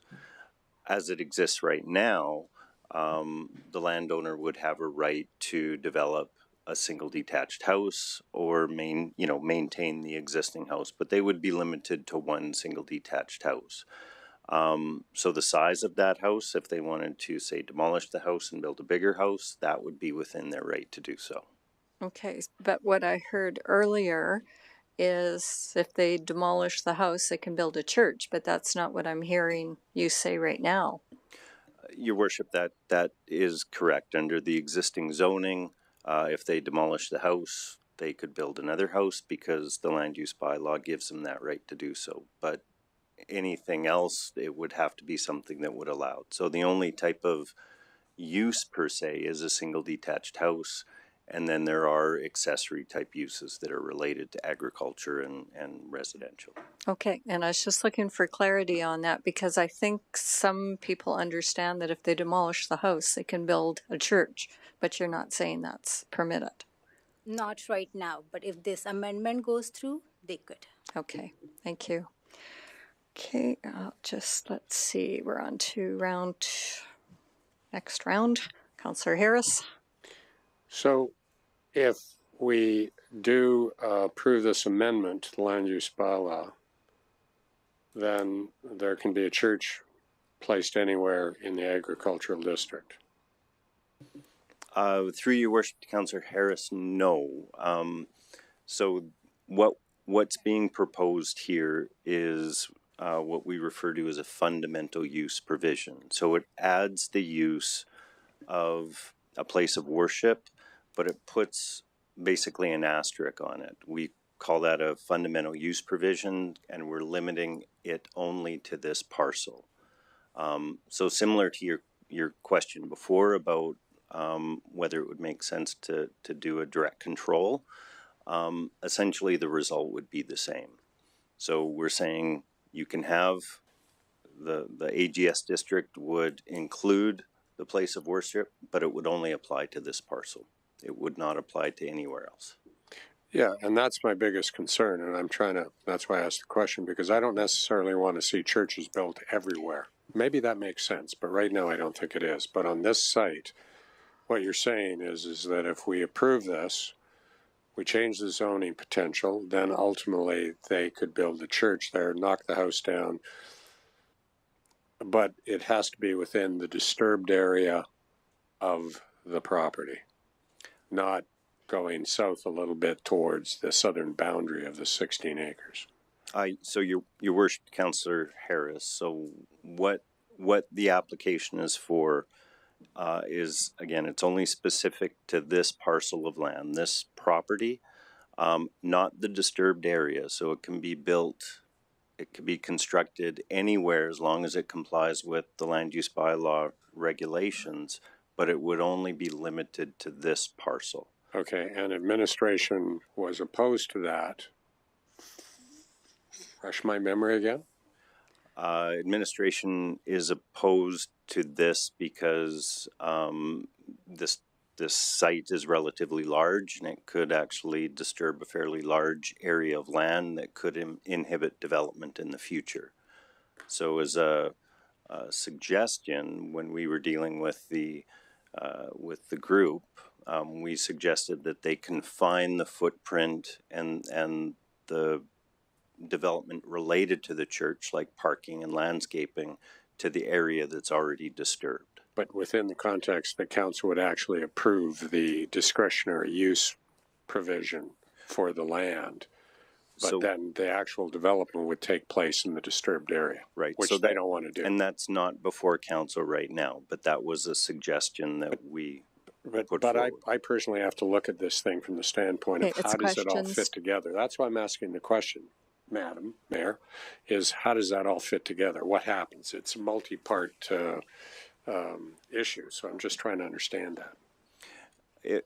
Your Worship, to Councillor Harris, if I understand you correctly, so if Council does approve this amendment, then that gives the ability for the church group to come forward with an application for development permit, which administration could review and make a decision on. Thank you. Okay, thank you. And I'm just going to, I know everybody's very passionate about this, but being the chair, I do have to keep formality and decorum here. And I do appreciate people not rolling their eyes or making comments, please. I'm doing the best job I can, and I would like to keep this in a formal manner. Councillor Blizzard. So I guess my concern with this is, so we annexed land from Strathcona County. We did this a few times, saying we need land for development. So if we approve this, we've got a big chunk of land that is not going to be future subdivision. It's going to be church space, whatever. And I'm not against a church, but make it a question. Yeah. So hang on.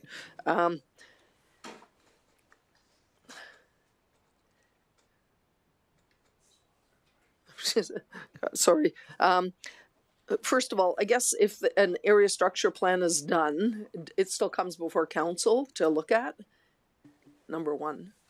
Through your worship, Councillor Blizzard, yes, that's correct. And then if it's done, is it still looked at for density, or does that come in much later when we do more of the subdivision development?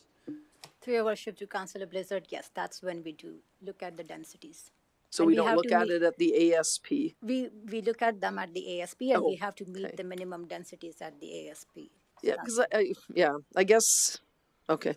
I'll leave my feelings out of this for now. Later they'll come up, but yeah, I just have concerns with that. Okay, thank you. Councillor Kelly. Thank you. I thought my question was going to be answered with Councillor Harris's line of questioning, but as careful as I could listen, you two confused the heck out of me. So let me put it in my words. Craig, if you would, please, look to page 5 of 7, which is a aerial or satellite photo on our materials. It has a yellow line outlining the property, and it has a yellow line outlining what I think is generally referred to as a disturbed area on the property. Is that correct? Through your worship, to Councillor Kelly, yes, that's correct. So if this proposed motion in front of us is approved by council today, second and third reading, that would allow the church organization to apply for a building permit within the smaller area of the enclosed yellow, the disturbed area only, or the entire 17-acre piece? Through your worship, to Councillor Kelly, it would allow them to develop within the entire 17-acre the acre space, yes. I'm glad I asked, because that's not what I thought was happening here. So thank you. Okay, thank you. Councillor Nguyen. Oh, Mr. Fleming, did you have? Just through your worship, I just wanted to follow up while Councillor Kelly still had his turn. The current estimates with still some work still to be done on the levies for the annexation areas is probably looking at around 200,000 per hectare. But that's obviously a big asterisk by it. So. Okay, thank you. Councillor Nguyen. I'm just thinking of the kind of the alternative here if this doesn't pass. So not under an ASP, it's probably going to be quite a while before an ASP gets initiated for this area. So that, in other words, no development can happen there. It would stay as it is. So we have 2 ASPs undergoing for both sides of Highway 21 right now. One of the risks that were identified is that calling the credibility of the land use bylaw obviously doesn't conform with our municipal development plan for the way this is being proposed. But since we have the 2 others, question. This is my first time talking. I got There's really no other areas that are not going to be under ASPs within 5 years. Is my question. Is that correct? Within Fort Saskatchewan, the entire geographical boundary of Fort Saskatchewan will not have any other land not under an ASP when these two are completed. So the risk that we're seeing is basically mitigated by the completion of the rest of area structure plans for Fort Saskatchewan. Is it? Through your worship to Councillor Nguyen, I'm not sure if I understand your question. Could you maybe reframe it differently? No, that's okay. Actually, I'm going to leave it at that. I think I have a good understanding of this. So, yeah, maybe over coffee another time. Okay, Councillor Harris. So, planning certainty from a land use planning standpoint generally creates an opportunity where the value of the land would probably increase. Would you agree with that or not? Because what we're seeing here is the land is probably not worth a lot in the absence of defined planning framework, ASP, if you will. So would it be generally worth more land if the planning framework in an ASP was actually undertaken? Through your worship to Councillor Harris, generally speaking, yes. So depending on what land use designation gets applied to that piece of land. So if it's residential, there would be a cost, or the cost of serviced residential, that's what you would get. If it's commercial, then the price goes higher. So depending on what designation gets applied, generally speaking, yes, the price will go up. Well, along that line, would you see this piece of property, if the church wasn't interested in it, as having any commercial value in an ASP context? And the answer to that is probably no, I would imagine. Through your worship to Councillor Harris, it's hard to say. It really depends on what the layout looks like. If it's a neighborhood, and we now advocate for complete neighborhoods which would have residential, commercial, institutional components to it. So not sure whether this could be commercial or not at this point in time. Okay, so an ASP gives certainty, which ultimately can increase the market value of the property, which would be a good thing for the church. Okay, thank you. And that's Councillor Harris. Councillor Kelly's over there. Councillor Macon. Thank you. Question on the ASP for this area. I'm assuming that it would include the lands that are owned by the province within our boundaries, correct?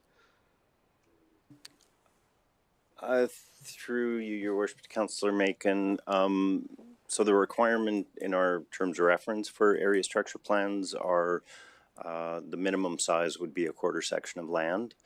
That's correct, yes? We could, unless there is a natural feature that defines the area. So yeah, so we have a creek. We could do the quarter section, understanding that there is Ross Creek that's running through it.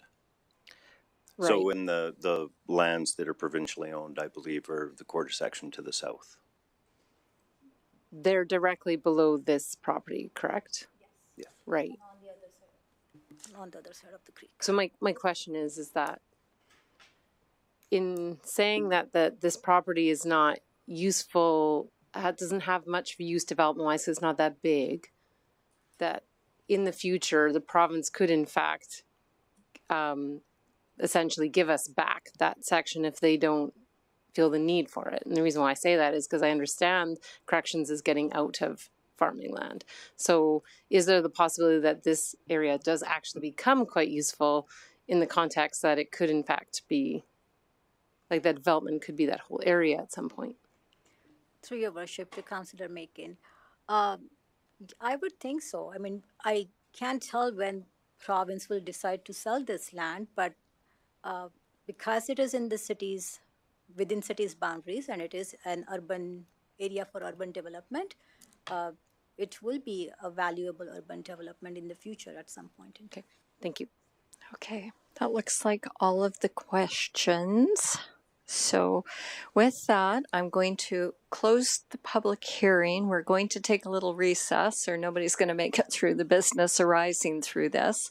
So the time is 5:26. I'm going to say 10 minutes. 5:36. Okay, we'll take 10-minute recess. Can't focus that low. I have to pee so bad.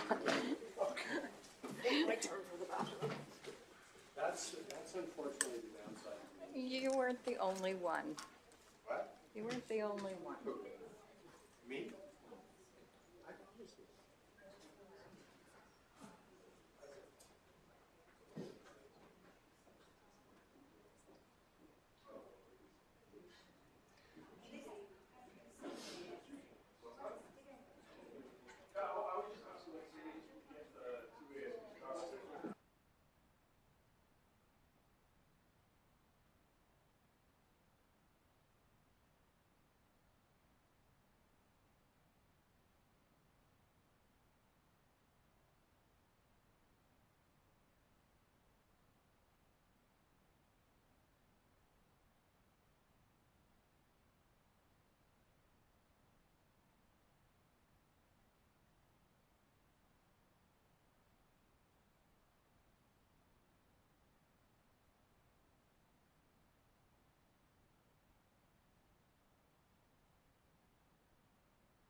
Okay, we will resume the meeting, and we are going to business arising from the public hearing on bylaw C3-24. Cherie Shindy presenting.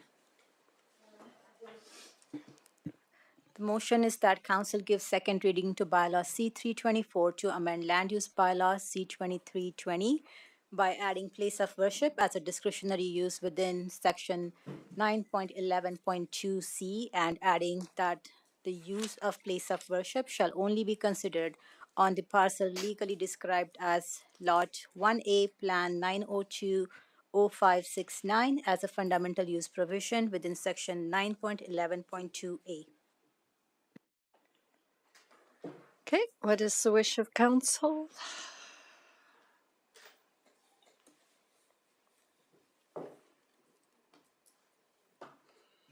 Councillor Kelly. Mayor Catcher, to get the discussion moving, I will move that council gives second reading to bylaws C3-24 to amend land use bylaws C23-20 by adding A and B as described in materials. Okay, thank you. I'll accept the motion. Do you wish to speak to the motion? Good discussion today, and I think the people that are interested in the church and involved in the church did a good job of presenting. Personally, I definitely support the church. I think the north end of that property across from the jail and bounded by the creek on the west is a good site for the church. It makes sense to me. I don't see that particular 3 or 4 acre piece at the north end as being highly attractive for a residential development, given its location bounded by the acreage development to the north and the jail to the west. And I learned today, bounded to the south by provincially owned land that could be turned into a jail, I guess, if the province decided at a later date. But the province owns it. They can assume good question for you, Mr. Thomas. What obligations to the city do they have to the city if they decide to develop that into something? Through your worship, Councillor Kelly, that it's a very good question because it really depends on what they're developing. The province has certain powers that go over and above our municipal bylaws and statutory plans. So, for example, if they wanted to develop a courthouse or something like that, they would have the ability to. I'm not sure about a correctional facility. I assume that could be exempt as well. But it adds risk and it reduces the attractiveness of that particular site a little bit, obviously. Let's see what everybody else has to think or say, and we'll see what happens. Thank you. Okay. Thank you, Councillor Macon. Thank you. It's been a long couple hours and lots of great information from the city and from the applicant. I don't think I can support this motion. In reading everything, it does go against our planning policies, a regional growth plan, against our MDP. I wonder if it challenges our credibility with our other developers by allowing one developer, in this case the church, to develop outside the comprehensive process we use to ensure effective and efficient land use and hold others to that. As Councillor Kelly, though, had said, I do support the church, and I don't, at this moment, I'm not sure how to do that, because I do think that developing on the disturbed part of that parcel isn't a terrible idea, but it does bypass important parts of the development process, which, for example, would be the levies that were brought up, right, and determining what that is and ensuring that as we develop, everybody is paying into that in a fair share, and we don't know what that is yet. So I support it, but not like this. I think that it's just, it goes too much against our policy and procedures at this time. Thank you. Okay, thank you. Councillor Harris. Question. Could a caveat be filed against the property to require the church to pay offsite levies at a later time? I know that would probably be somewhat of a interesting legal maneuver, but is there an opportunity for a caveat of that sort? I guess going to your question, Councillor Macon. Through you, Your Worship, Councillor Harris, I'd probably have to look into it a little bit more. I believe it has been done in the past. It might be a little different than our normal process because we would like to have an understanding of what the future development is going to be and what those additional costs to the infrastructure would be, and that's typically done with some sort of planning document in front of it. But it's something I'd need to look into. Okay, well, fair enough. I'm not sure whether you need to look into it right now. It depends on the outcome. I guess I'm conflicted on this one because I understand and I would support a church being located in the area to serve close to the range road. I would have no problem with that. And I obviously understand the planning context in relation to the ASP and necessity and all that sort of stuff. But ultimately, when you look at it, the disturbed area that we've got with our material laydown area, that's going to be reclaimed in the not too many distant years. And it'll probably be reclaimed to some sort of probably an MR of some sort, I would imagine. It's not going to be a developed site because it's got so much junk on it. So I guess it goes to Councillor Macon or Councillor Kelly.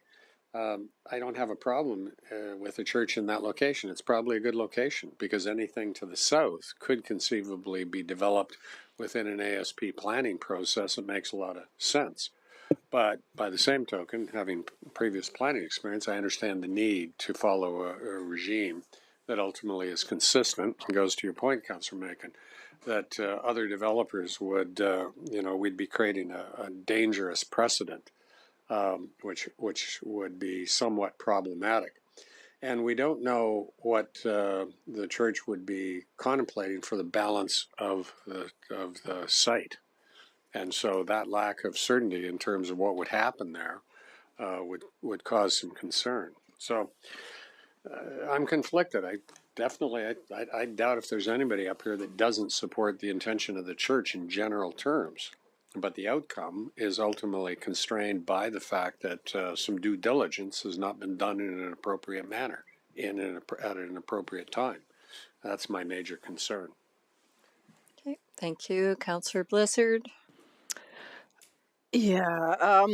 So first of all, I'm very sad that so many had to leave because I think they would hear some good comments now, especially the ones that mentioned the agriculture. I don't think it's about agriculture. That was just kind of put in place so that it doesn't get developed into other things in the meantime, but it's more about proper use of land. So first of all, when I was first heard about this, I said I have nothing against it per se, but I'd have to hear more about the details of it. And I think I feel that an ASP should be done first. And even in that ASP, it has to be looked at. We annex this land to support population growth, population density. So when an ASP is done, that needs to be looked at. Is 16-acre site the best use of the land for future development for a church? Maybe part of the land is. I don't know if I agree with the full amount of the land. Again, as the others said, I'm not against a church. I'm actually in a church community here in Fort Saskatchewan myself. So I definitely have nothing against a church, but I think this land was annexed for future growth. And without an ASP, we aren't sure if that's the best use of the land. So I think that needs to be the first stage. Okay. Thank you. I'll be next in the speaking order. So sitting on the EMRB, I'm the one who consistently says no to fracturing land to spot development.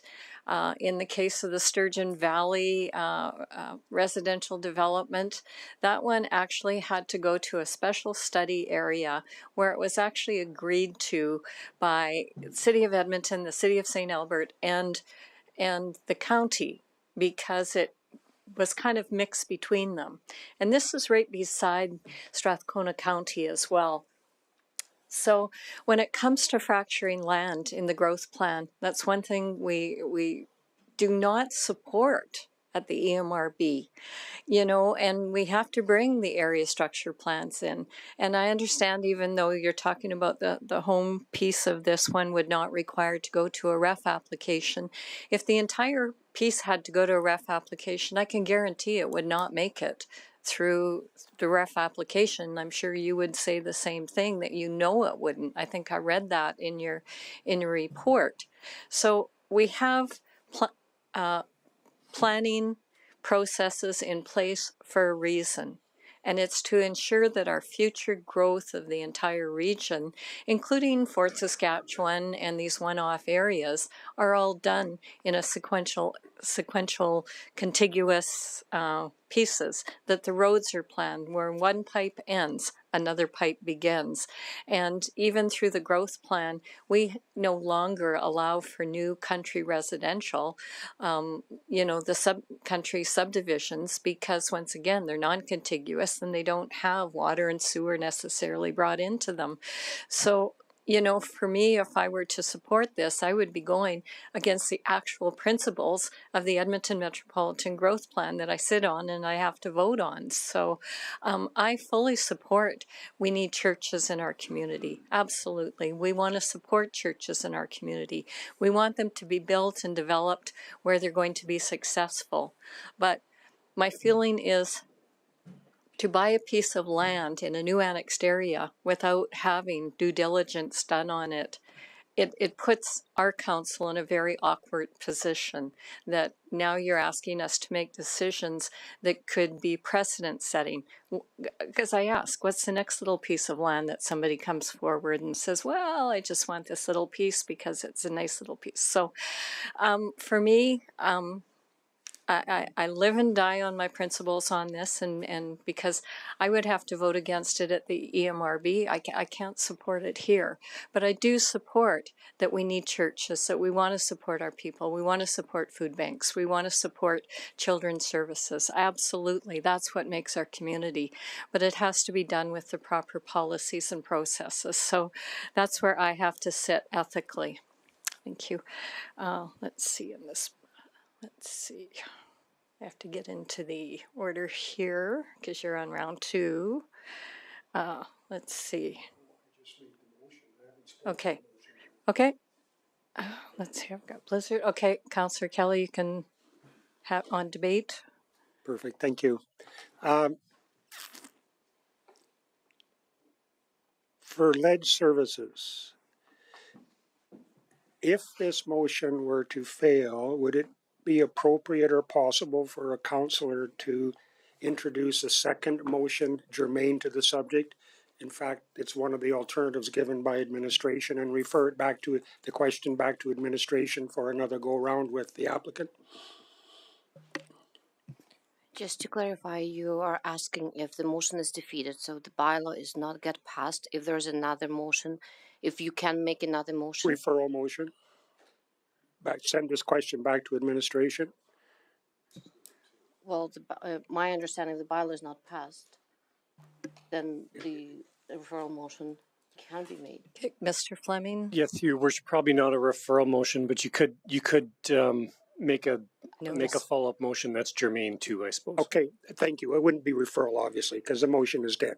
But so it would be under Robert's rules possible to do that as part of this session tonight because it's germane. I'm not sure. It may have to be a notice, because then it would have to have the proper work done with it. I think, Your Worship, it depends what it is. It's at the call of the chair ultimately, but if it's germane, then it could be. We'll get to that accepted. then. Yeah. Well, it's relatively important. I will give you a few minutes to consider it as chair, but the subject's going to come up. Thank you. Okay, Councillor Abatoye. Okay, thank you. I have a question before I speak on the motion. How many ASPs do we have in the city of Fort Saskatchewan? We currently, through your worship to Councillor Abatoye, we currently have a West Park ASP and South Fort ASP. and downtown area redevelopment plan. Okay, so 3. And industrial ASPs. Okay, thank you. So I support the motion, and I support the motion because I honestly understand where administration is coming from. You have to ensure that you follow the policies and the procedures that are set before you. You can't deviate from there. So I absolutely understand. But I believe that one of the roles of council is to be able to look at the objective reasons and also look at the subjective reasons, because definitely we have different situations, and there'll be different situations that will come before council in which council has to sometimes look the other way and not just look at the policy before council. I believe that this specific motion is very unique, as it's been used several times. The church has requested for an amendment, right, to the bylaw. And I mean, if they were looking for something that was a bit more intense in terms of the use, then obviously it would have to be a rezoning, right? So they're asking for an amendment because they're asking for, I want to say, a small change. I support the motion because this is one step in the process. If this gets approved, there's still another development process that has to be followed, right? They can't just go building whatever they want to build, right? Administration is still going to call the shots and say, look, this is how far you can go and this is what you can do, And we've also heard from the applicants about all the challenges that, having the high water table and all that would cost as a result of building on the disturbed land, which obviously would be less headache for everyone, right? But we're just looking at it from an environmental perspective. What if, the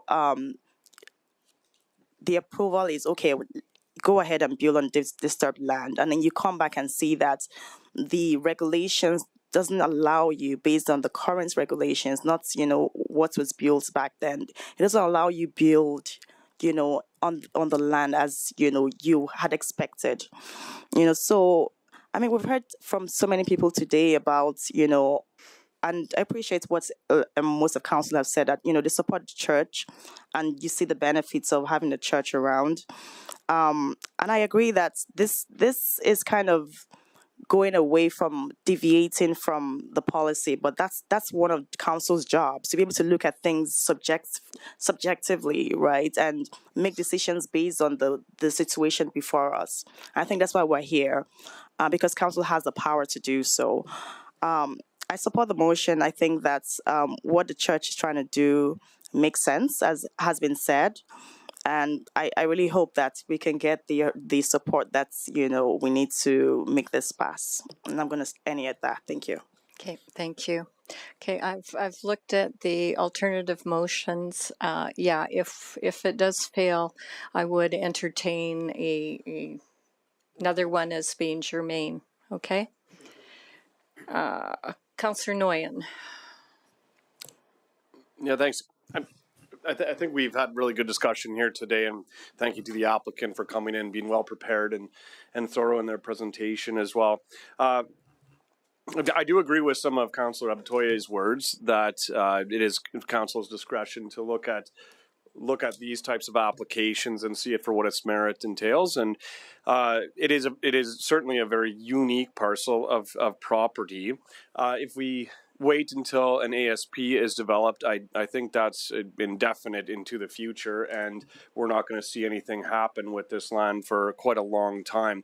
And considering its geographical location and the proposal of a church to be built on it, I'm comfortable supporting the motion and supporting this application.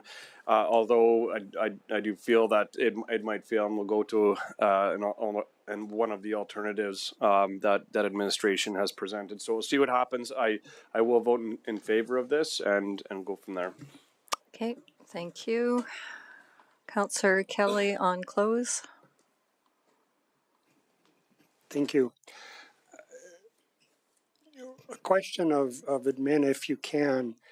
I was informed during our last 10-minute break that the area south of this 17 acre or 17 acre parcel is owned by the province. Is that in fact the case? Do we know that? It is? Yes, it is. It makes this, in my mind, a very unique 17 acre piece of property, because I do not believe the province to be a normal investor in real estate driven by a profit motive. I think a normal investor that owned that, or if an individual or a private enterprise owned that piece of property and they were approached by a development company, they would consider at some point in the future selling it for its highest value and moving 10 miles down the road and replacing the property. The province doesn't think that way. It's almost a moat around this property, and it's subject completely to the whims of the provincial government. That is the reality of Fort Saskatchewan, by the way. When I first moved to Fort Saskatchewan, the jail where they did the hangings was on 101st Street. My apartment that I rented looked across the street at the jail property, and it existed. And it wasn't until years later that it moved. So it's just a reality of Fort Saskatchewan. It is a very unique piece of property. Personally, I struggle with devoting 17 acres to a church site. I get the reason they have it is because what was offered. It was what was available, and it fit the budget. And there's absolutely nothing wrong with that. But there's nothing wrong with this council in trying to come up with an alternative that maybe meets the requirements as described by Mayor Katcher, the feelings of administration and council toward development levies down the road, and those sorts of challenges that we also have to face. So I think, honestly, I think I'm going to vote against my motion as the mover, but I will be making another motion immediately after should this motion fail. Thank you. Okay, thank you. Okay, Councillor Harris, and then I'll go back to you for close. Yeah, I guess to Councillor Kelly's point of view, yeah, the land is owned by the province, but the province ultimately, I don't believe, is constrained to any particular development in this area other than the fact that they did own the land where the hospital is located. And when I was involved with the planning department, we ultimately negotiated with the province to ultimately dispose of that property that ultimately then was developed into the health center as it currently exists adjacent to the jail. I guess that almost suggests to me that administration needs to have a chat with the province and their real estate people about the long-term goals of the Fort Saskatchewan Correctional Center and the land holdings that the province owns. And as far as I know, the province actually owns the land further to the east, on the south side of, or maybe even it's on the north side of Ross Creek as well, because I know jail guards and whatnot used to have parties in that area. Bush parties and things of that nature. Now, I have that on second hand, so I can't really say. But I think that speaks to a larger issue of having a discussion with the province in terms of what the long-term plans are for those properties, because ultimately then how that area of the city is developed is an important discussion that we need to have from a long-term planning context. But in relation to this particular situation, I guess I'm having a hard time doing anything other than not supporting the resolution, because I think further work needs to be done on this. Okay, thank you. Councillor Kelly, anything on close? Nothing further. Oh. Nothing further, thank you. Okay, the motion is now closed. The council gives second reading to bylaw C3-24 as presented. Please cast your vote.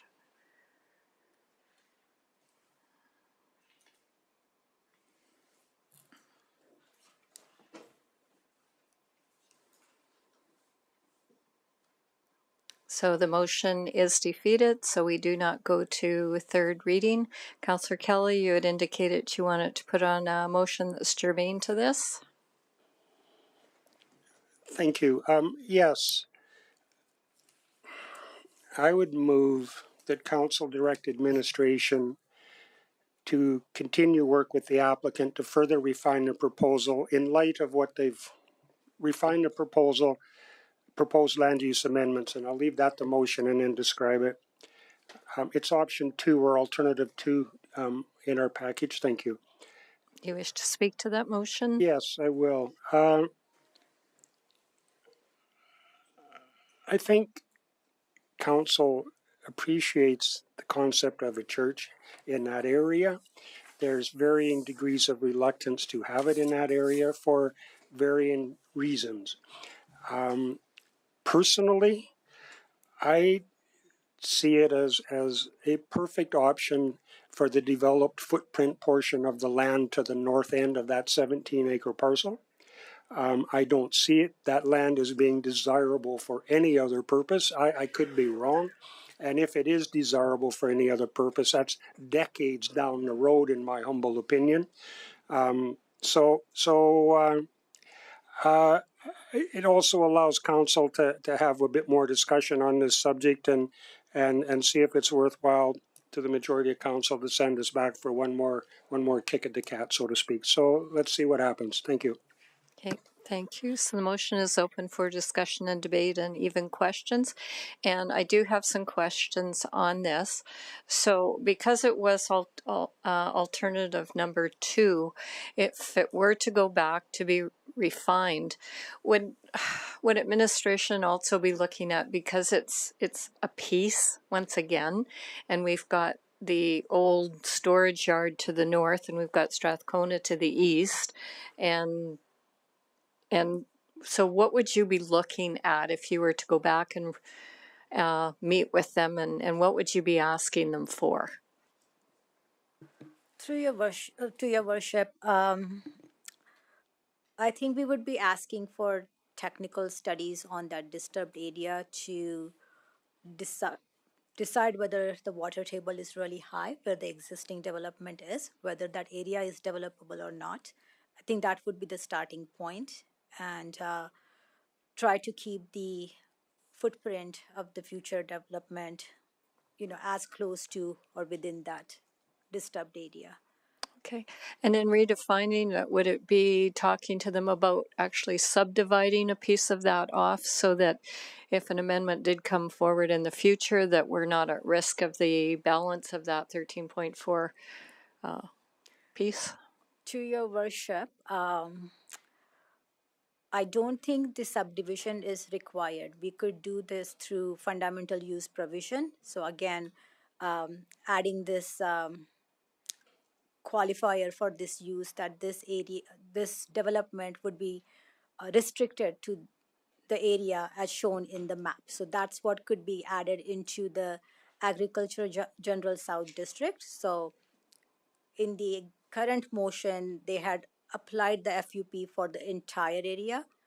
I think we can define that area better and make it smaller, and the subdivision wouldn't be required. Okay, and then if they came back with something, would you be asking to see how the roads, the water, the sewers all going to connect? Like I'm trying to flesh out if we ask them to come back, it's more than just geotechnical, because council has to make a decision on it, and we've already said, well, there's no water, there's no sewer there, it's all cisterns and some pumps or whatever. Yeah. So I'm just trying to flesh out. To your worship, municipal extension of municipal services will not be possible, so this will be an unserviced development at this point in time. So at the development permit, I think the development officers and the safety codes officers will look at what they are proposing. Can it be served by the on-site services, because municipal services do not extend there. So this will be an unserviced development. Okay, but I guess I'm asking the question, so if they came back with that piece that Councillor Kelly's talking about and actually built a church, would the city not actually be recommending at that point in time of being pulling pipes and things out to the road so that it could eventually connect to something? I'm looking for how far. To your worship, it really kind of depends. Probably not, given that the developable area will be much smaller. It's going to impact the size of the church, and that was part of our discussions that we had with the church group. Because we felt that, you know, in keeping with the spirit and intent of the AGS district, because you are allowed to have a footprint of a house and certain outbuildings, keeping it to the footprint of that disturbed area would, you know, when you're considering parking, when you're considering space for your on-site services like holding tanks and water storage and things like that, they mentioned that they wanted to have a 1,500 square meter building that would be significantly smaller as a result of the development constraints within that area. But we probably would not require them to bring services to the property because it would be impossible for them to do it. Okay. I might come back on this. Councillor Harris? So looking at their presentation, and you just made reference to the size of the building that they were contemplating, it looks like it's two buildings joined by a breezeway of some sort with maybe some elevation separations and whatnot. Could that be accommodated within the disturbed area? Now, obviously, I think we need to see something from a geotechnical standpoint as to whether or not there really is a high water table, whether there is any fill in that area that ultimately would render some of the development area to be problematic, because obviously farmers are known frequently to have their own little landfills here, there, and everywhere. And that one map that you showed us, or somebody showed us, indicated that there were some areas of fill, concrete or otherwise. And so then the question is, are you suggesting that a 1,500 square meter building similar to what was in the presentation would be out of keeping with the site? Through your worship to Councillor Harris, they may need to tweak their layout. They may need to tweak their layout to make it fit within that disturbed area. It may not fit exactly how they have shown, so I can't tell right now. But they want a building that will meet their needs into the future, right, with a growing congregation. And their suggestion, 1,500 meters, is what they would need. As I mentioned earlier, the disturbed area is over 1 hectare, so there's lots of room. One would think that you would be able to fit a, significantly large building, but again, depending on what kind of things they find there and what disturbances are there. Okay, so in other words, if this passes, then ultimately you'll have continued conversations with the church and their decision makers to find an equitable solution that will meet our needs and their needs. And then it would come back to council in some way at some point in the future. If Your Worship, if I could just maybe add a little bit to that. It is probably premature at this point to, get an understanding of the actual size of the building. I think there would probably be a lot of factors at play, like, like I said, parking and where they're going to store the water and so on. So that would be part of the review and part of the conversations that we would have. Full meal deal. Okay, thank you. Councillor Macon. Thank you. I just want to get back to Mayor Ketcher's questions about servicing, and hopefully I articulate this well. So in past discussions about even subdivision in Clover Park, I was told that that wasn't allowed. And at the time, I believed part of the reason was that we had policy that says that you couldn't increase properties that were non-serviced. So that would, if somebody wanted to apply, they'd have to go to subdivision appeal to try to get around that policy. And so I was just curious with your response to Mayor Ketcher about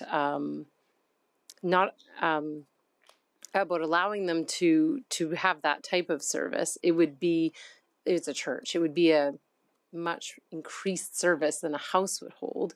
And so do we actually have policy that says that they can't increase that? And would that automatically have to go to subdivision appeal, or am I mistaken? We don't have policy that Through your worship to Councillor Macon, I can't say for certain, but I know in Clover Park there are some land use requirements on the actual size of the land. So, and I think it's the minimum parcel size is 2 acres, and that's basically to accommodate the things like the field for cisterns and things like that. This might be a different situation, and I wouldn't want to make that same comparison with Clover Park to this site. Okay.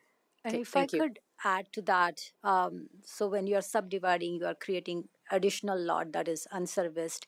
The way we try to look at this application, there is an unserviced development already there, and we wouldn't be doing further subdivision. We would be replacing unserviced development with an unserviced development. So the increased capacity isn't an issue for the city? We will have to review that at the development permit stage. Okay. What capacity can be supported. Okay, thank you. Yeah. Thank you.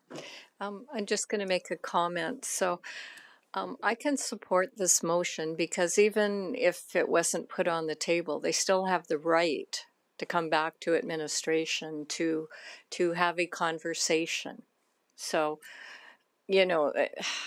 they can continue to have these conversations. I guess my only comments to the applicants is, there's due diligence that needs to be done when people are buying land. Developers are held to a very high standard, but there's nothing precluding whether this goes forward or not, this motion. There's nothing precluding you from going back to administration and having the conversation about what might be acceptable. So either way, I can support this motion because it doesn't stop you, even if it failed, from going back to them. Okay, Councillor Kelly on close. Thank you. It's my understanding that Clover Park does not have municipal wastewater services that you run off fields, correct? That's why you would need a 2 acre parcel for the, I think maybe you said that and I couldn't hear it, for the septic field. Okay, so it would seem to me on 3.5 or a hectare and a half, whatever, 4 acres, there'd be more than enough room to put a field in to handle the needs of a church. So I agree with Mayor Katcher's comments. I think the purpose or the reason I wanted to get this motion on the table was to demonstrate that the council isn't immune or oblivious to the needs and desires of your group. It's that we have concerns with the size of the real estate parcel that we were talking about here today, and maybe there's a solution that can be found that's more workable for everybody. So, having said that, let's call a question, Mayor Katcher. Okay, thank you. The motion is now closed. Please cast your vote.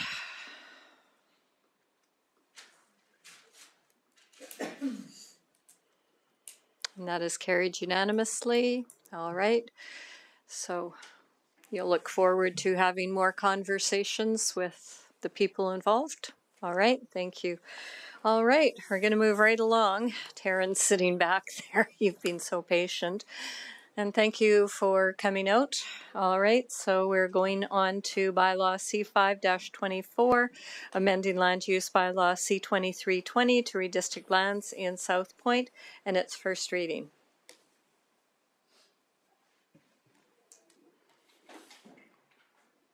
I think they turned the air conditioning on.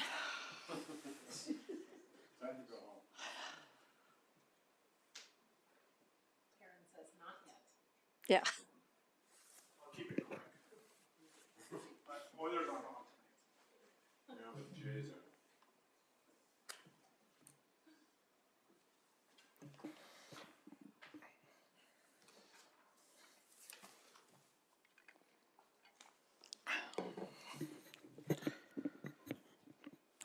Good afternoon, good evening, Your Worship and members of Council. My name is Terrence Samra. I'm a planner here with the city. and I'm here to present a brief summary of bylaw C5-24 to amend the land use bylaw to include a new special district in South Point. In the council package, a technical report was included to provide detailed analysis of the amendments and justification. As a note, it was identified there was an issue with Appendix B for this report.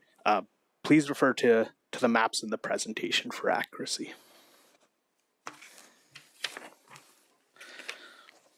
To begin, in January of 2024, Stantec Consulting, on behalf of South Point Estates, approached administration regarding their next development stage in South Point.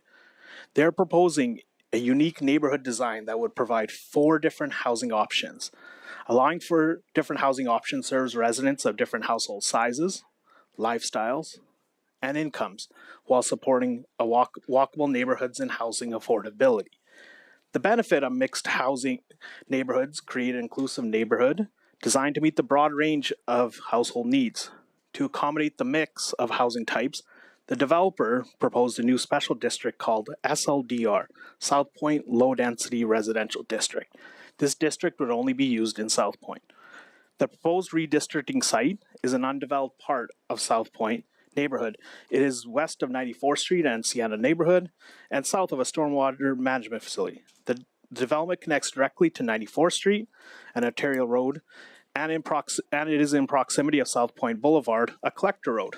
Multi-use trails are in adjacent green space and stormwater management facility, which provides connectivity for active transportation users. Townhouses and single detached dwellings are located directly south of the proposed area along Elliott Wind, and across South Point Boulevard to the south is a future commercial site with a neighborhood service node. Next, I'd like to draw your attention to the district layout. This image shows how 4 different housing styles are integrated in this district. The layout positions conventional single detached dwellings with front attached garages along the outside of the subdivision, creating traditional single detached forms, which can be seen in yellow. These units will back onto the green space and 94th Street. Within the center of the subdivision are a varied group of housing types. This includes zero lot line single detached dwellings, which are shown in pink, semi-detached dwellings, which are shown in blue, and townhouses, which are in gray. These blocks will be accessed through a rear lane.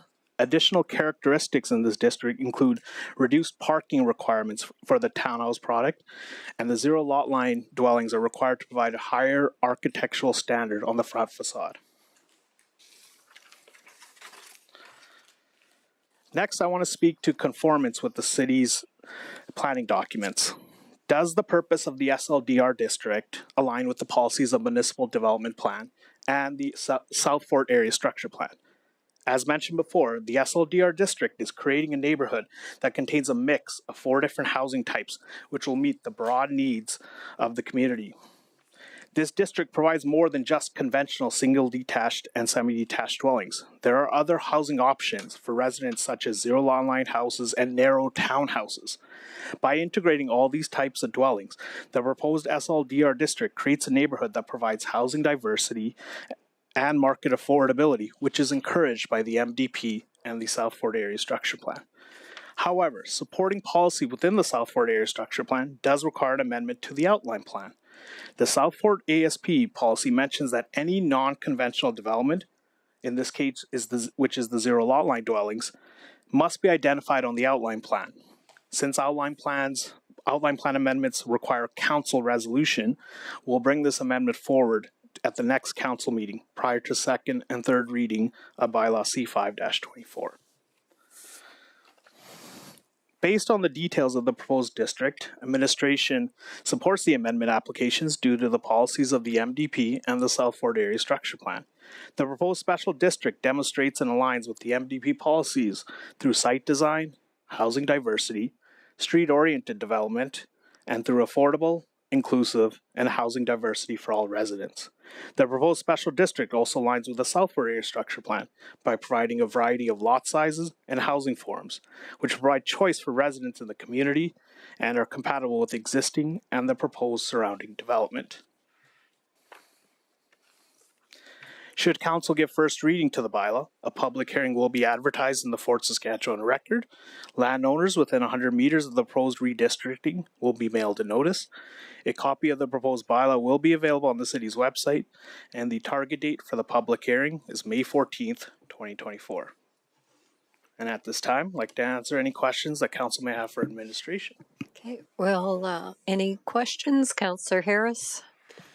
Taryn, looking at the technical report and counting the number of lots in the center of that proposed subdivision, I'm not opposed to this, but just a question, how wide is the alleyway in the proposed, would you anticipate, what does our standard call for?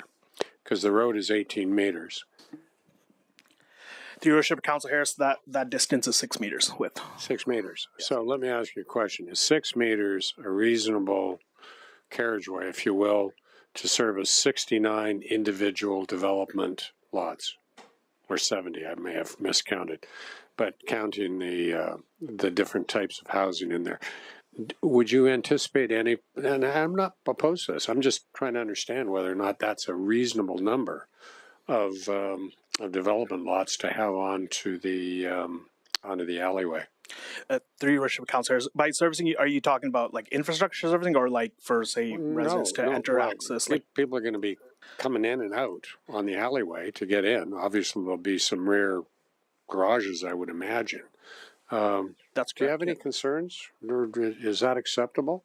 I guess that will come about. But I'm just as we get going, I'm just curious if you think that that's reasonable. Yeah, I don't believe anything came up during circulation of this application for length. All right. I'll pose it at a later time if we get to that point. Okay, thank you, Councillor Kelly. Thank you. We have in the past heard many complaints from residents of South Fort and the traffic volumes within South Fort. I suspect that this development is going to access Dillingham Road and boogie through South Fort to get to Highway 21, because that is really the only route out of town to the south without backtracking. So what is the plan of the development community and administration to get, I'm looking at Google Maps, I think it's currently called Southridge Boulevard. It's the east-west road to the immediate north of Heartland Ford that runs to the east, that will eventually go out and join up with Greenfield Link, I assume. When can we see that happen to reduce the traffic flow that I know this is going to impact? Through your worship to Councillor Kelly, I can kind of speak a little bit of Southridge Boulevard. I do know that construction is happening up to Greenfield Link, that construction should, I believe, be completed this year. However, after Greenfield Link to 94th Street, that I don't know what the timeline would that would be for that construction phase. So just thank you for that answer. If it gets to Greenfield Link, that probably removes some of the issue, but not really. 94th is the logical, or pardon me, 92, but I think the plan with 92 is to close it all off for Park Pedway. It's going to compound our traffic issues in South Fort, and I suspect there will be some, and I don't know what to do about it, but I do think that our development community has to be encouraged to foot the bill for proper access and egress to developments earlier in the development process than they're currently appear willing to do. And I'll leave it at that, and we'll move on. Okay, would somebody like to put a motion on so we can get first reading and then get the public hearing scheduled? Councillor Harris? I just have to get to the report. I would move that council give first reading to bylaw C524 to amend land use bylaws C23-20 by the wording A and B. Okay, thank you. Would you like to speak to the motion? Well, ultimately, I think we have land to develop in that area. When it's eventually developed and all the infrastructure for transportation is in place, then it'll just be normal run as the mill, and that takes some time, and it depends on the pace of development. So let's get this going. I would like to see development in that area continue on, and hopefully get to the point that you were just referring to, Councillor Kelly, is that the developer will ultimately move along. So I support it on that basis. Okay, thank you. All right, not seeing anything else. Anybody on discussion and debate? Not seeing anything. I'm going to close the motion. Please cast your vote for first reading.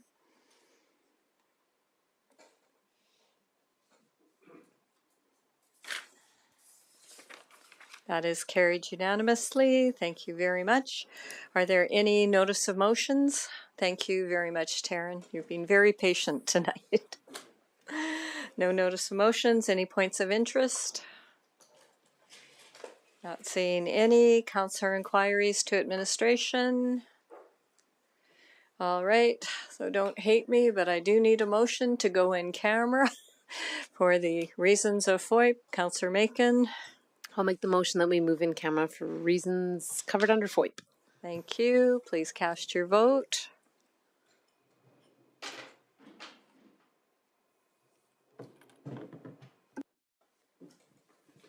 And that is carried unanimously. We now move in camera.